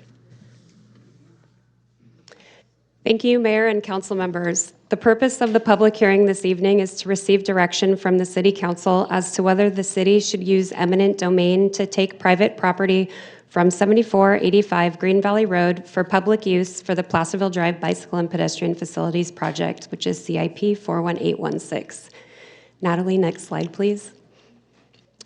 The proposed Placerville Drive Bicycle and Pedestrian Facilities Project will provide safe and accessible bike and pedestrian facilities and improve multimodal connectivity on Placerville Drive between Armory Drive and the US 50 highway undercrossing. The project also includes sidewalk and bike facilities on Green Valley Road from Mallard Lane to Placerville Drive for safe access to nearby community resources, including the Boys and Girls Club, which is located at the corner of Mallard Lane. The project is federally funded, and the city has received grant funding to construct Phase 1, which includes reduced project limits, shown on this graphic shaded, on Placerville Drive from Cold Springs Road to Ray Lawyer Drive, and still includes the section of Green Valley Road. Next slide, please. For decades, the city has been evaluating the transportation system needs of the Placerville Drive corridor. As shown on this exhibit, there are many deficiencies in the existing transportation system, with large gaps in the sidewalk network, substandard bike lanes, poor access to transit, and many non-ADA compliant curb ramps and transit stops exist in the corridor. This proposed project is consistent with the principal elements identified in the Placerville Drive Multimodal Corridor Mobility Study adopted by the City Council in 2008 and the Placerville Drive Development and Implementation Plan, which was adopted by the City Council in 2009. Both documents heavily cited the public's desire for sidewalk and bike lanes in this vision of an improved Placerville Drive corridor. On January 10, 2023, the City Council approved the project and adopted the final initial study mitigated negative declaration. After receiving federal authorization of the right-of-way phase on March 2, 2023, the final design of the project progressed to a level of detail to precisely determine the right-of-way needs for the project. On December 10, 2024, under closed session, staff received direction from the City Council to proceed with right-of-way purchase negotiations for the Placerville Drive Bicycle and Pedestrian Facilities Project with 11 property owners. Since that time, negotiations have been underway for the right-of-way acquisition, temporary construction easements, and utility easements needed for the project. To be consistent with all prior project approvals, staff is recommending that the City Council find that the public interest and necessity require the proposed Placerville Drive Bicycle and Pedestrian Facilities Project. Next slide, please. The property frontage that is being discussed this evening is located at 7485 Green Valley Road and is owned by AmeriGas Propane. The property sits at the corner of Mallard Lane and Green Valley Road, as shown on this map, and it is on the westernmost edge of the project limits. As mentioned before, the Boys and Girls Club is located directly across the street. Next slide, please. On Mallard Lane, on the property frontage, there is currently curb, gutter, and sidewalk, which continues up Mallard Lane, providing pedestrian access to the residential apartments and subdivisions that are located on this street.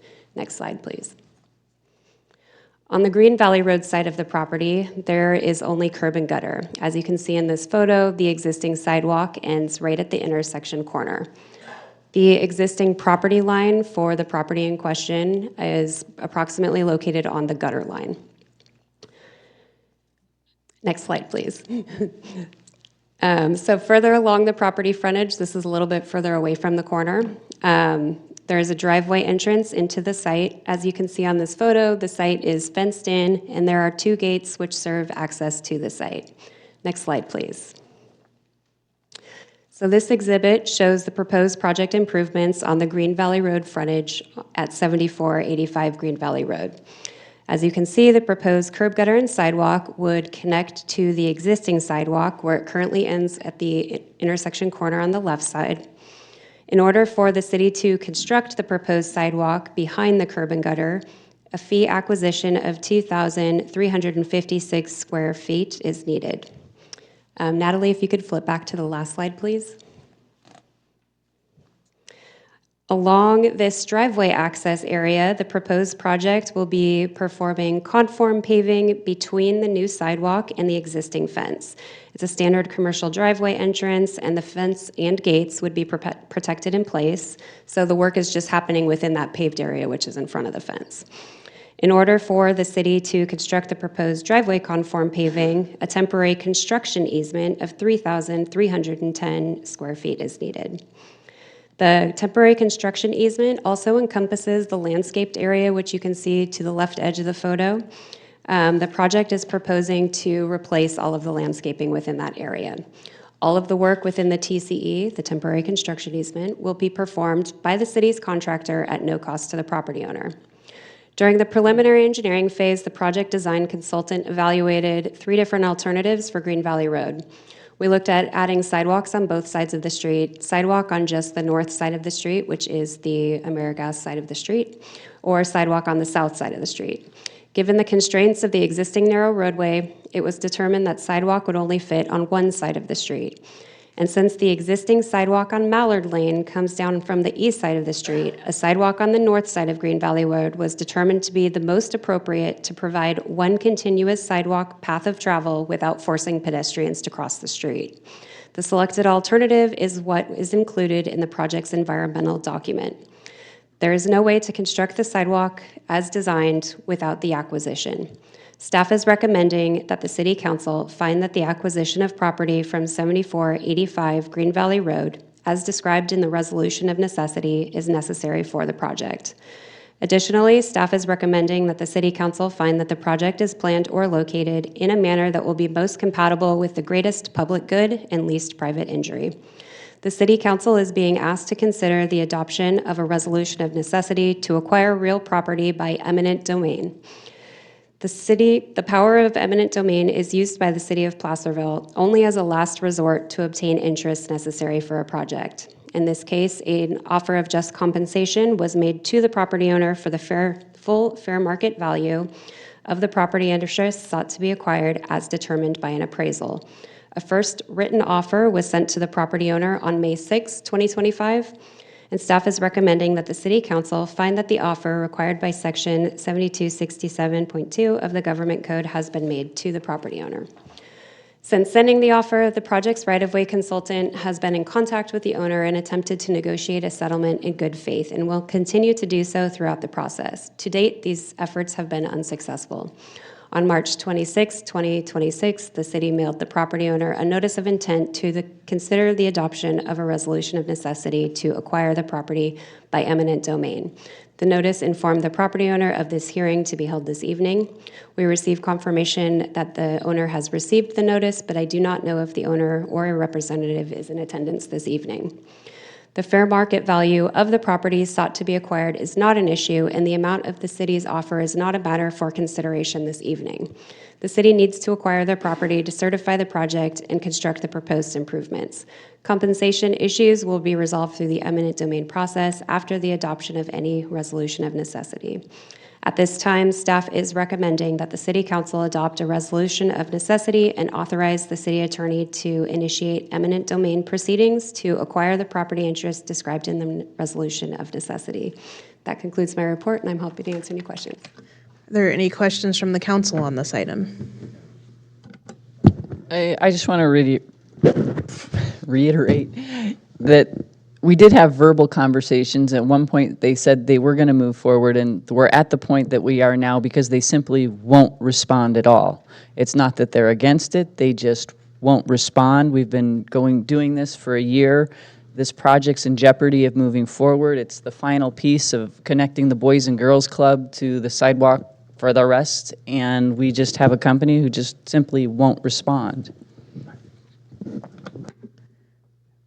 All right, if there's no further questions from the council, I'm going to go ahead and open the public hearing on item 11.2. If there's any member of the public who would like to speak on this item.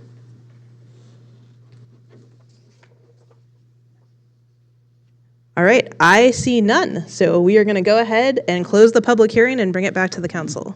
Yeah, I'd like to, I'll make the motion to approve proceeding with this effort, staff recommendation. You know, and especially in this part of the world, nobody takes public domain lightly or eminent domain lightly. You know, we don't, normally want to do these kinds of things. And this is an intransigent corporation that is just not responding, as was mentioned before. But the public needs to understand, this is the effort of last resort. We have tried and tried and tried. Nobody wants to go through eminent domain, because for one thing, it takes time and it's not easy and blah, blah, blah. If you know anybody at AmeriGas, let them know. All they have to do is come and say hi and sign some papers, and this thing could all go away, and we're going to give them a little bit of money. You'd think that would be good enough, but apparently not. I will move staff recommendation. I'll second. All right, I have a first and a second. Could I get a roll call vote, please? Councilmember Carter? Aye. Councilmember Clarici? Aye. Councilmember Yarbrough? Aye. Vice Mayor No? Aye. Mayor Gottberg? Aye. All right, we are now going to move on to item number 12, discussion and action items. 12.1, consider approving a full street closure along Main Street between Bedford Avenue and Sacramento Street on Saturday, June 6, 2026, from 6 a.m. to 5 p.m. for the 2026 Golden History Days event featuring the Highway 50 wagon train arrival and in memorandum tribute for Davy Doc Weisner. Mr. Nishihara. Thank you, Madam Mayor, City Councils. And I'm going to make this light, but I also want to recognize that this event is very important, so I'm going to give it the just respect that it deserves. But let's just be clear, I'm following a eminent domain, water increase, and a rezoning. So just relax, everybody. We're talking about a fine special event here, and let's put some air back in the room, please, because I'm having a hard time breathing up here, okay? It's a very intense night, and I'm just trying to have some fun downtown. So let's just start there, okay? Fair point? Back in February 12, 2005, Golden History Association submitted applications requesting full downtown Main Street closure for Golden History Days for both 2025 and 2026, in accordance with the special events guidelines. During the planning for 2025, event organizers quickly determined that the level of sponsorship and funding necessary to support a sustainable full-scale celebration could not be secured. As a result, they pivoted in 2025 and scaled back. The full street closure was not pursued. This year, they've aimed to revitalize this cherished event, and I want to start and be very framework and welcome everybody, because we are an active, business-friendly rural community in the Foothill community built on California's rich gold history event, rich gold rush history. This direct cost recovery basis event is being facilitated in part by Golden History Association, Highway 50 Association Wagon Train's 77th anniversary, Merchants on Main, and in part as a celebration to the great investment that Davy Doc Weiser gave to our community. With that said, I have the applicants here this evening. I'd like to invite them up to be able to share some of their vision about what's happening downtown. I also want to realize that some of the community have shared the arduous perception about bringing some of these events back continually. The main reason I'm doing this and wanting to make sure that it's done right is we can either put something together and hope for the best, or we can plan, check the plan, and make sure that we're in compliance, not with what the expectations are of City Council, but what the expectations are for safety, not just for the participants, but for the visitors that come through our community. So with that said, I'm available for questions if you have any, and I'd like to invite up our Golden History leaders to share with you about their event. Thank you very much. Okay, I have a question first, since you asked if we have any questions. Yes. So on January 27th, you brought us this event and approved this event, so I don't understand why it's coming back and what we're really voting on or doing, or why are we doing this? We actually need approval for the full street closure, and as part of that piece, I wanted to make sure that we were clear on the amount of time that we were closing the street downtown, to make sure that all of the processes and guidelines that we were following were secured, and then come to a formal adoption to make sure that everybody's okay to be able to close the street downtown. Okay, thank you. You're welcome. Thank you for the question. Are there any other questions from the council at this time? All right, we'll go ahead and let the event applicant speak. Thank you. Greg Rezac, Golden History Association. As you know, we've been putting this together for 6 years, trying to get it right. Looks like we finally nailed it. We have the funding and all the ducks are in a row. This is a true community event. We have 501s sponsoring the kids' games over at the courthouse parking lot at no charge, so they can, CASA and them can promote themselves without, having the streets, people coming off the street. We've got a lot of history, a lot of historians. The Davy Doc Weiser Memorial, which is probably going to be pretty huge. Talking to Mr. Veerkamp, he's blown this thing up to quite a memorial, and I'm really excited about it. The vendors will be starting packing up at 4:30 after the memorial, which really puts a squeeze on us because we have a full street to get everyone off the street. So we would request an extended hour till 6 o'clock to clear the street and in a safe manner. Dennis, I did getting a hold of the transit and see if we can get a possible shuttle out of Broadway or other vicinities. We'll see what happens. So with that said, we had a lot of work into this. I hate to get it shot down now. So, thank you.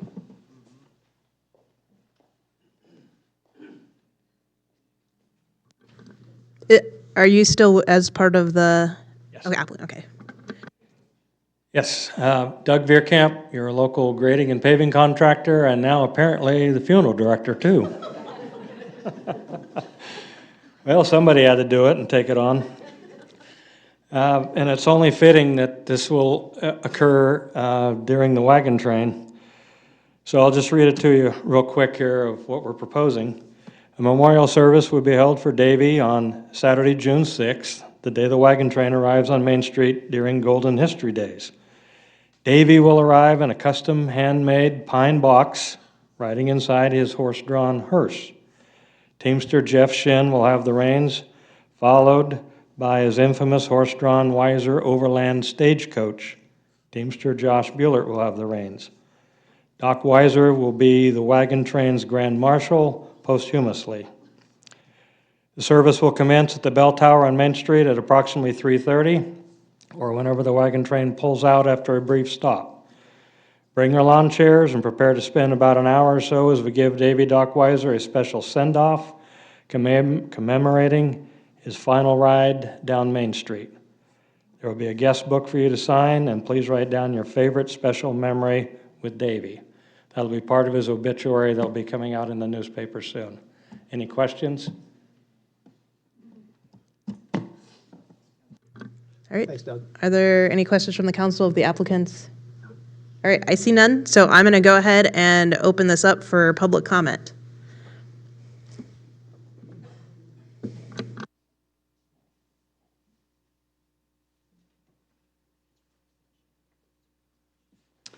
Sue Rodman, resident of Placerville, and a fan of the Highway 50 wagon train since I first moved here with a daughter who was only 3 years old.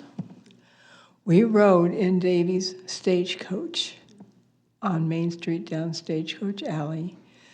And she was so thrilled, and Davy actually let her come and sit up top with him as he drove the stagecoach. And she was so thrilled. And we did this every year for as long as she was little enough to do it.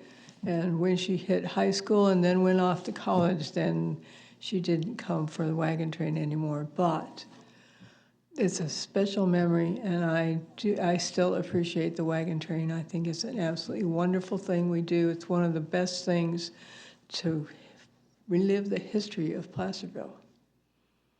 So thank you. I think this is great. And that'll be my recollection to put in for Davy, is that you let my little daughter sit up on top of the stagecoach.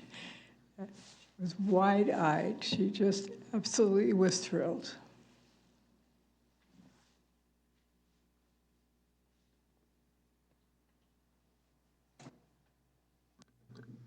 All right, any further comments on this item? All right, I see none. I'll bring it back up to the council. Oh, I was just going to share one of my favorite memories. I was actually going to talk about business, but Oh yeah, we could do business. I just want to say, share a favorite memory. Go ahead. he was just such a character, and he was coming down the bike trail once, which kind of shocked me. And I'm like, Davey, what's going on? And he's like, oh, doctor says I got to get healthy, so I've got back on my bike. And he looked like something out of MASH with the clinker, like big helmet that wasn't a bike helmet coming down on this bike. And he just was always such a character and so nice and friendly to everyone. And he will be missed. Now you can talk about business. Okay, great. There has been a request made to extend the time. And like I said, I went to listen. I'm not participating in the planning side of this. They're fortunate for that. But I think we should consider doing it. We had a long conversation about this today, and I think it's okay. Now, and one of the things, and I did this at the Christmas thing, the tree lighting, because street closures are not universally loved by every merchant on Main Street. Okay, we should all come to grips with that. Everybody that thinks this is a great time and everybody wants it to happen, there are a lot of merchants that would tell you right out they wish that street never got closed for anything. And that's just the way they are. And that's fine. They're merchants and that's their thing. And I said a number of times and I don't know if it had any effect at all. I don't know if anybody did it. I told everybody that was there that was in earshot of me, you turn around, you go into one of those businesses and you spend some money. And you can't be afraid to ask. You just got to tell them. And even though some of the people that are there, one of those boxes that's maybe got a tent or something that's coming in from out of town, you tell them, you turn around, you go into one of those stores and you spend some money. Because the way you will make these events even more acceptable are two things. Put butts on Main Street, because that's the ultimate test, is butts on Main Street. If you walk down Main Street and it's a ghost town, no one's going to support this thing. Now you have the wagon train, and this thing with Davy Dock, that's going to be a huge attraction. And then if you can show that the people that are coming are not just coming to have a good time on Main Street and doing whatever it is they're doing and looking at the things, but they're turning around, they're going in those businesses, and they are spending money, that'll be the winning combination. And that's got to really be pushed out to everybody that's there. And someone should be saying that every half an hour until they're done, is to get that clear, because I'm going to support keeping it open for a little bit longer to just clear everything out. And the thing with Davy Dock is going to probably extend some times and all the words. But the litmus test will be the next day, if you go talk to merchants, and there's always going to be some that don't have that always happens. But if you get more merchants that are saying, that was pretty okay. That was pretty damned okay. We did okay. Some people came in that normally don't come in. We sold some product. That'll be probably the best litmus test and the best proof that, and presumably everybody have a good time on the street. That'll be a great thing. So anyway, I'm just saying that because I'm going to support keeping the street open a little, closed, I guess, blah, blah, blah, a little bit longer, but this is not a popular move with a lot of people, okay? And you guys know that. You work down there, you know that.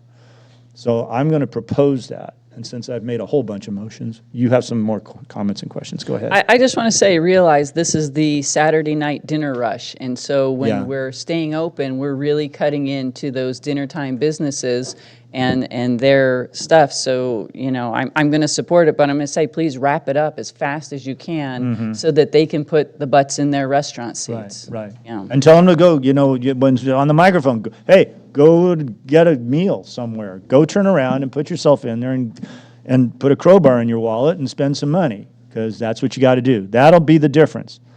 Are there any other comments, questions? Okay. I just wanted to personally thank Greg and the team for putting this together. You guys did a great job, and thank you, Doug, for spearheading the memorial for Doc. I think it's going to be an amazing event. I'm very much looking forward to it, and I love the fact that we have a re-energized merchant core downtown that are really taking this thing by the reins, pun intended, to put this all together. So thank you very much. And I also will support the extra hour. Yeah. I guess one more thing should be made clear. I'm pretty darn sure that Davy Doc has been cremated. So when he comes down in his pine, it won't be like in the olden days, They'll actually, when I first heard this, I turned to Dennis and I said, he's been cremated, right? What they're doing. And because I thought, honestly, right off the bat, there was a part of me that thought that would be really cool. It's like, wow, that'd be like the olden times. But no, so any of you that have like, whoa, what are they doing? He'll be in an urn and been it all, but it'll be fine. Okay. Anyway. I will make the motion unless there's any more comments. No, I wanted to agree with everybody. Yeah, I got no problem with the extra hour. Honestly, John, I think Davy Doc he was quite the jokester. I think Davy Doc would have thought that was hilarious. Well, yes, thought he was I'm actually sure in he the would box. have. Yes, but so especially we could have set up a speaker and we could have something noises pop coming out of the box. Anyway, no. But anyway, no. I my quick little story. I met Davy Doc back in 1998 at a Hagen Ranch Easter event. Him and his equine Beetle and Bailey. So, and then my wife promptly got to dance with Davy Doc, get to know him really well. We spent a lot of years with him doing those events. In fact, my wife was the Easter Bunny many years out at that ranch. She even rode up on, I believe it was Beetle one year as the Easter Bunny to do that. So, yeah, he's definitely going to be missed. But I will second. Okay, so I'll move the staff recommendation and move the closing opening time to 6 o'clock? Is that 6 p.m.? 6 p.m. And I will second. Okay, great. All right, I have a first and a second. Could I get a roll call vote, please? Councilmember Carter? Aye. Councilmember Clarici? Aye. Councilmember Yarbrough? Aye. Vice Mayor No? Aye. Mayor Gottberg? Aye. All right, we are going to now move on to item number 12.2, receive and file a status update for the Clay Street Bridge realignment and replacement project. Ms. Savage. Thank you, Mayor Gottberg and council members. Tonight, I wanted to give you a brief update on the Clay Street realignment and bridge replacement project. We have been silently working behind the scenes on some critical milestone tasks, but I have received some recent inquiries from the public asking for a project status update. In 2024, staff recirculated the draft environmental impact report for public review. The 45-day public review period ran from January 26, 2024 to March 12, 2024. But the remaining steps to finalize the EIR were largely on hold until the structure type selection report was completed and approved by Caltrans. A structure type selection report is a technical report that evaluates the scope of work and cost of bridge alternatives. It is a critical step in the Highway Bridge Program funding approval process, and the outcome of the process is an approved bridge type and determination of the scope of work that the Highway Bridge Program will fund. The first draft of the report was submitted to Caltrans in July of 2025. We then held a type selection meeting with the HBP program managers and Caltrans in September 2025, and the final revised report was submitted to them on December 1st. On December 10th, 2025, Caltrans Structures Local Assistance provided their concurrence with the proposed structure type of a 43-foot, 9-inch long, single-span, cast-in-place, post-tensioned, voided concrete slab bridge on a seat-type strutted abutments founded on shallow foundations. Don't make me say that again.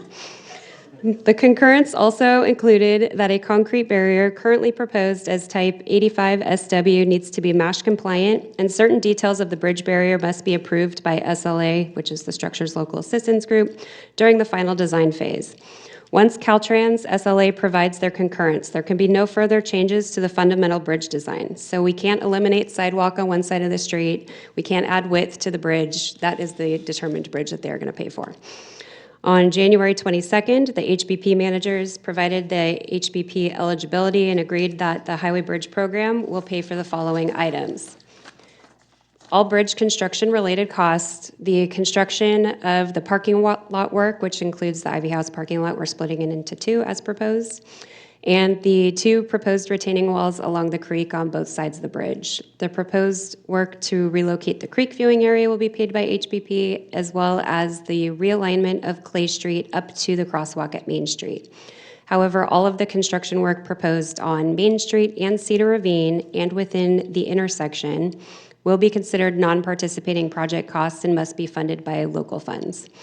With this information, staff is now ready to proceed with finalizing the EIR. Caltrans has indicated that they will not move forward with the NEPA process until the city completes the CEQA process. So we have to finish the EIR first.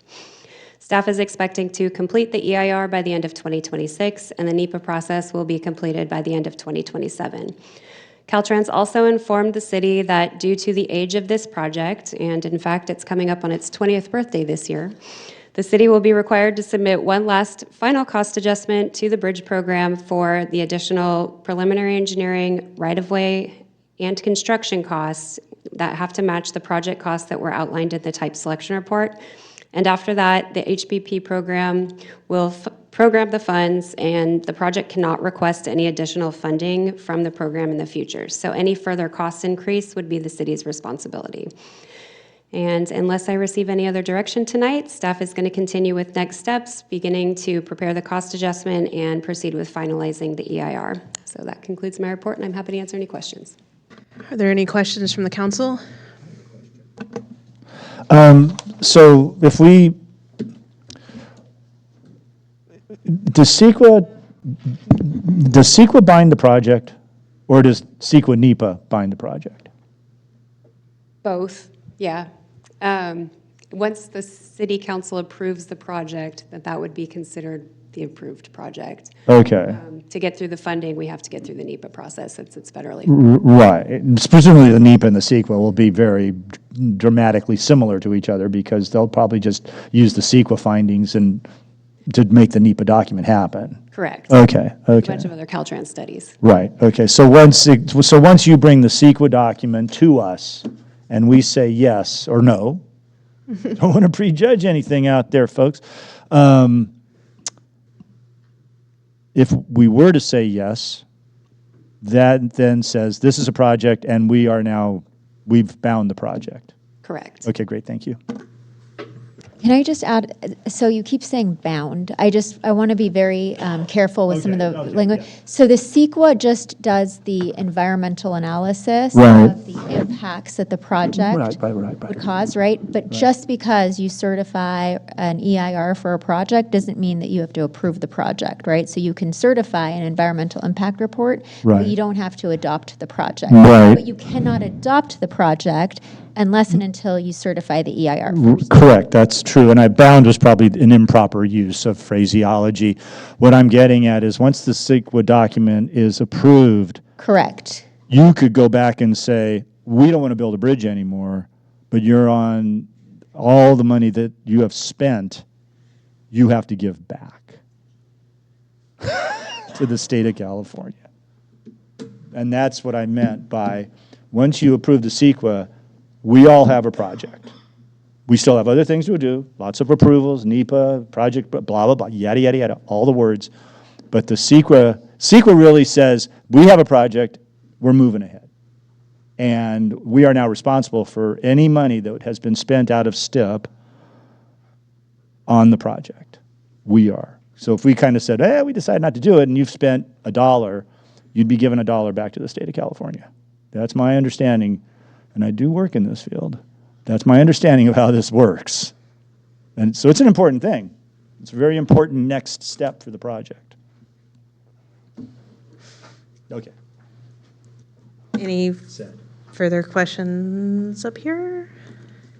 All right, I'm going to go ahead and open up item 12.2 for public comment.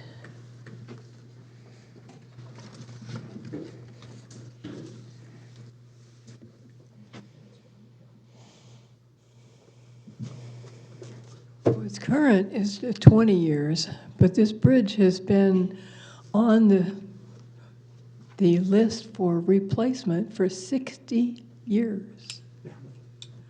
About time, I think. So I'm applauding our engineering department has moved mountains and done a great job. And they deserve our grateful thanks and best wishes to get this one done.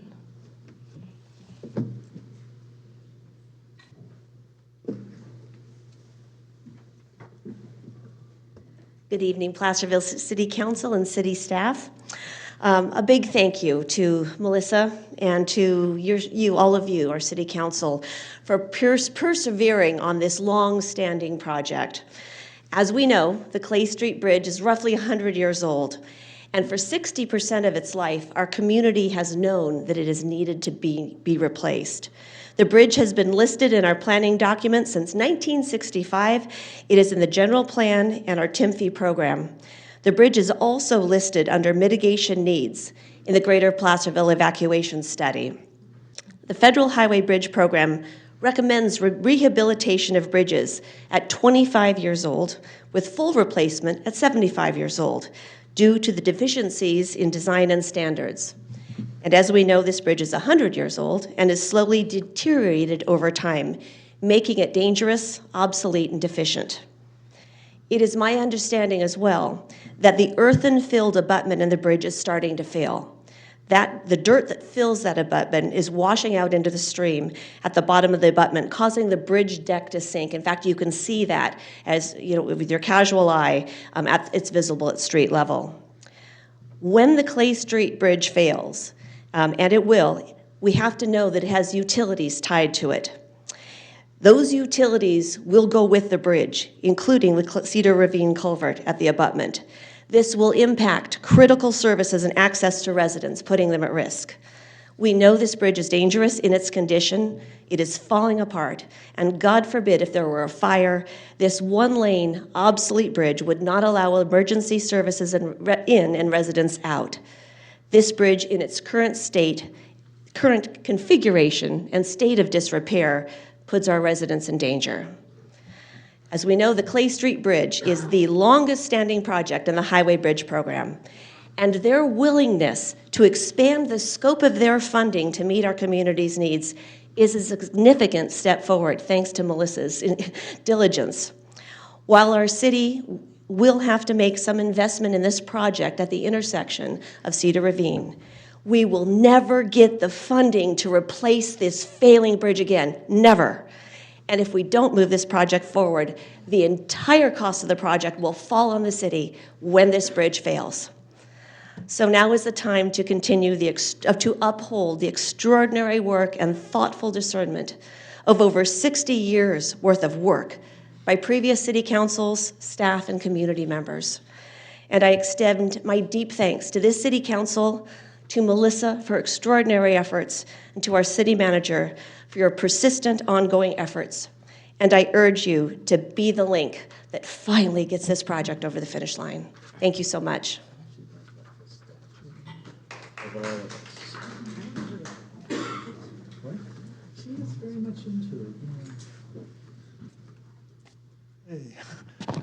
Mickey Kaiserman here tonight as a citizen, not in any of my other capacities. I want to thank Melissa for giving us this update. It's fantastic. This is a project that needs to be completed, and I love the update you gave. I have a question. You mentioned in here, all construction work proposed on Main Street and Cedar Ravine Road will be considered non-participating project costs and must be funded by another funding source. Do you have an idea of what that amount is right now? Because one thing is getting this piece funded, but then there's that other piece to complete the project. And once we know that number, hope maybe we can mitigate it some way, or I'm not sure how we fund that. That's my only question, because one thing is it's great that we can get this bridge finally completed and you all approve it, but what's the additional cost? Thank you.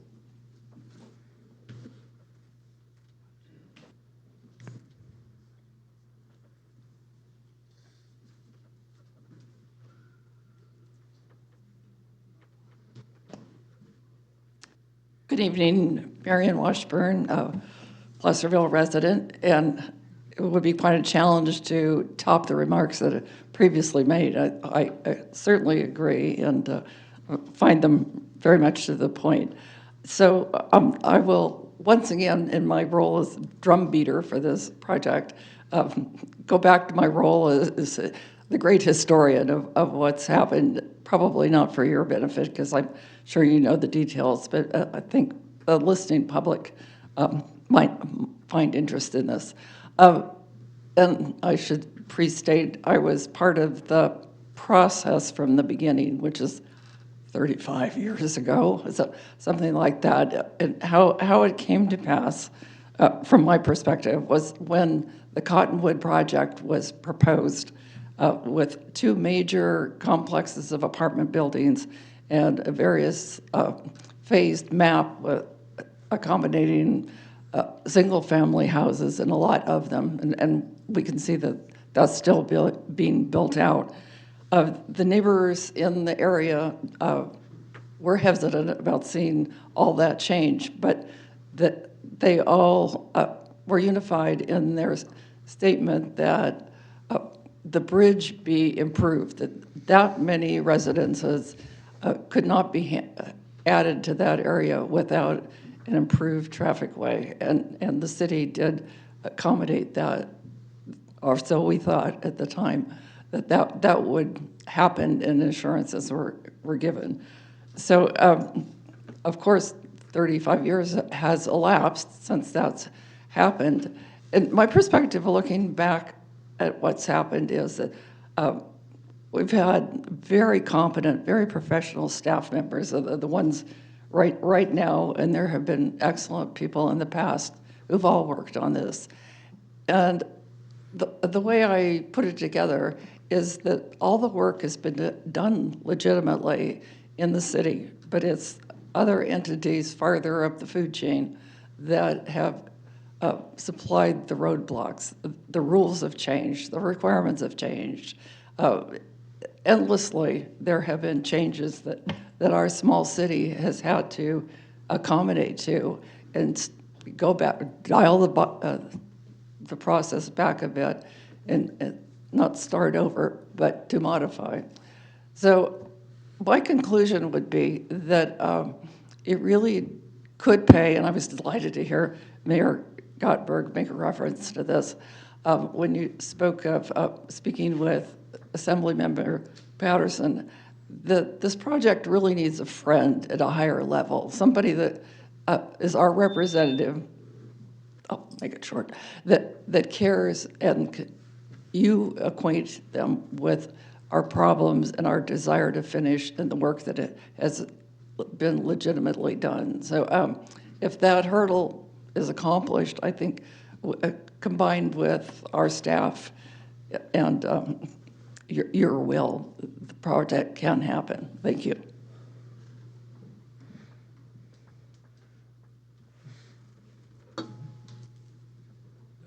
Doug Veerkamp again. I'm just going to say your local friendly funeral director can also build your bridge and pave the street. And just sign right here, we can start Monday, Tuesday at the latest.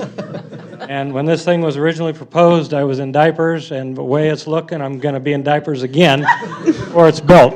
Let's get it on. Thank you, Melissa.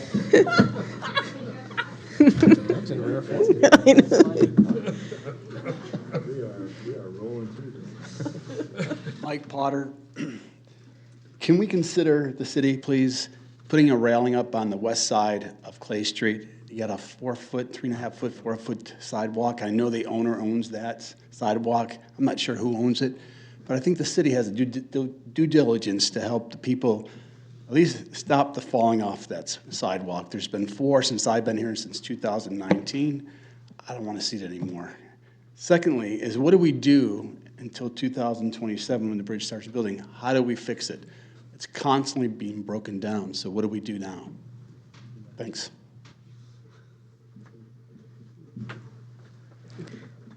All right, any other? I know. Good evening. Here I am again. As you all know, I was on the city council for 16 years when this has been an ongoing, and this was, I'm just sick that this has taken so long, because this was really one of my babies. I really wanted to see this. We had a wonderful project, I thought, proposed, and what an asset to our city this would have been had we been able to accomplish the whole thing that was originally planned. But we're down to now the bridge. I want to see that happen. And Mayor Godberg, I really want to emphasize what Marion said, that you talk to Mr. Patterson and see if you can't get him to maybe push for us too, because we do, this is just, I think it's miraculous what Melissa's accomplished, and the presentation that apparently she's given to Caltrans, and they've come along this far, and I really appreciate all your efforts. And as Marion said, all the folks that have gone on before us, and I'm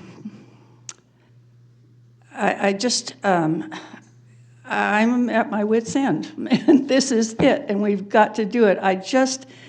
You know, when you're listening to Marion and talk about the history and everything, and I keep thinking, how could this have happened? I mean, we had so much going for us, and then it just kept falling through the cracks. And I don't want to see any more cracks, and I want to see this be completed, and thank you very much. All right, are there any further comments from the public? I see none. Any further comments from the council? I'd like to make a comment. There might have been cracks, and who knows? We got sued, okay? The city got sued on their environmental. That's not a crack. That was a conscious effort by a small group of people to sue us on our EIR. So now we have this platinum encased environmental document that doesn't really tell you a whole lot more than the other document did, and that's what's taken time, and it's going to cost us a ton of money. There were no cracks. This was not an issue of will. This was an issue of a handful of people getting together and thinking they know more and what's best for this town than everybody else does. Well, I was being nice. No, there's no reason to be nice, okay? And that's what happened. Well, that needs to be out in the public square. I mean, I don't want anybody that's still listening to this to think that somehow the city did something wrong. Anyway, all right. Sorry. Any further comments from the council? It's a receive and file, so we will go ahead and move on now. Yes, we will receive it and file it. We are going to go ahead and move on to item number 13, council reports from other agency meetings, El Dorado County Transit Authority. Yeah, we met.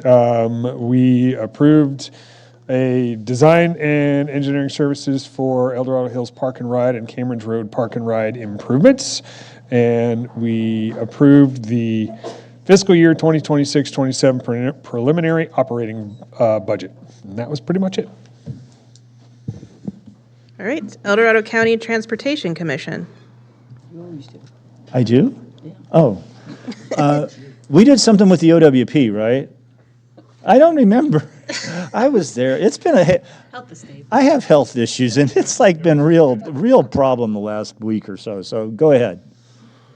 Gotta go back to my notes. I don't have those notes. I didn't bring the agenda with me. We did some May is Bike Month. I do remember that. May is Bike Month, which is very exciting. And I'm pretty sure we did something with the OWP.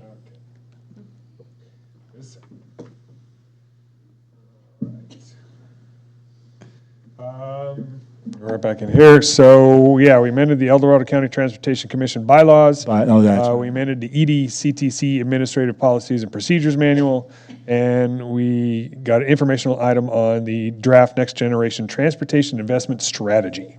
That's why I couldn't remember any of that. All right. It was really important, but really not worth LAFCO. Well, LAFCO did meet, and we finalized the merger with the El Dorado County Fire Protection District, so that is 100% done. Congratulations on that, Chief.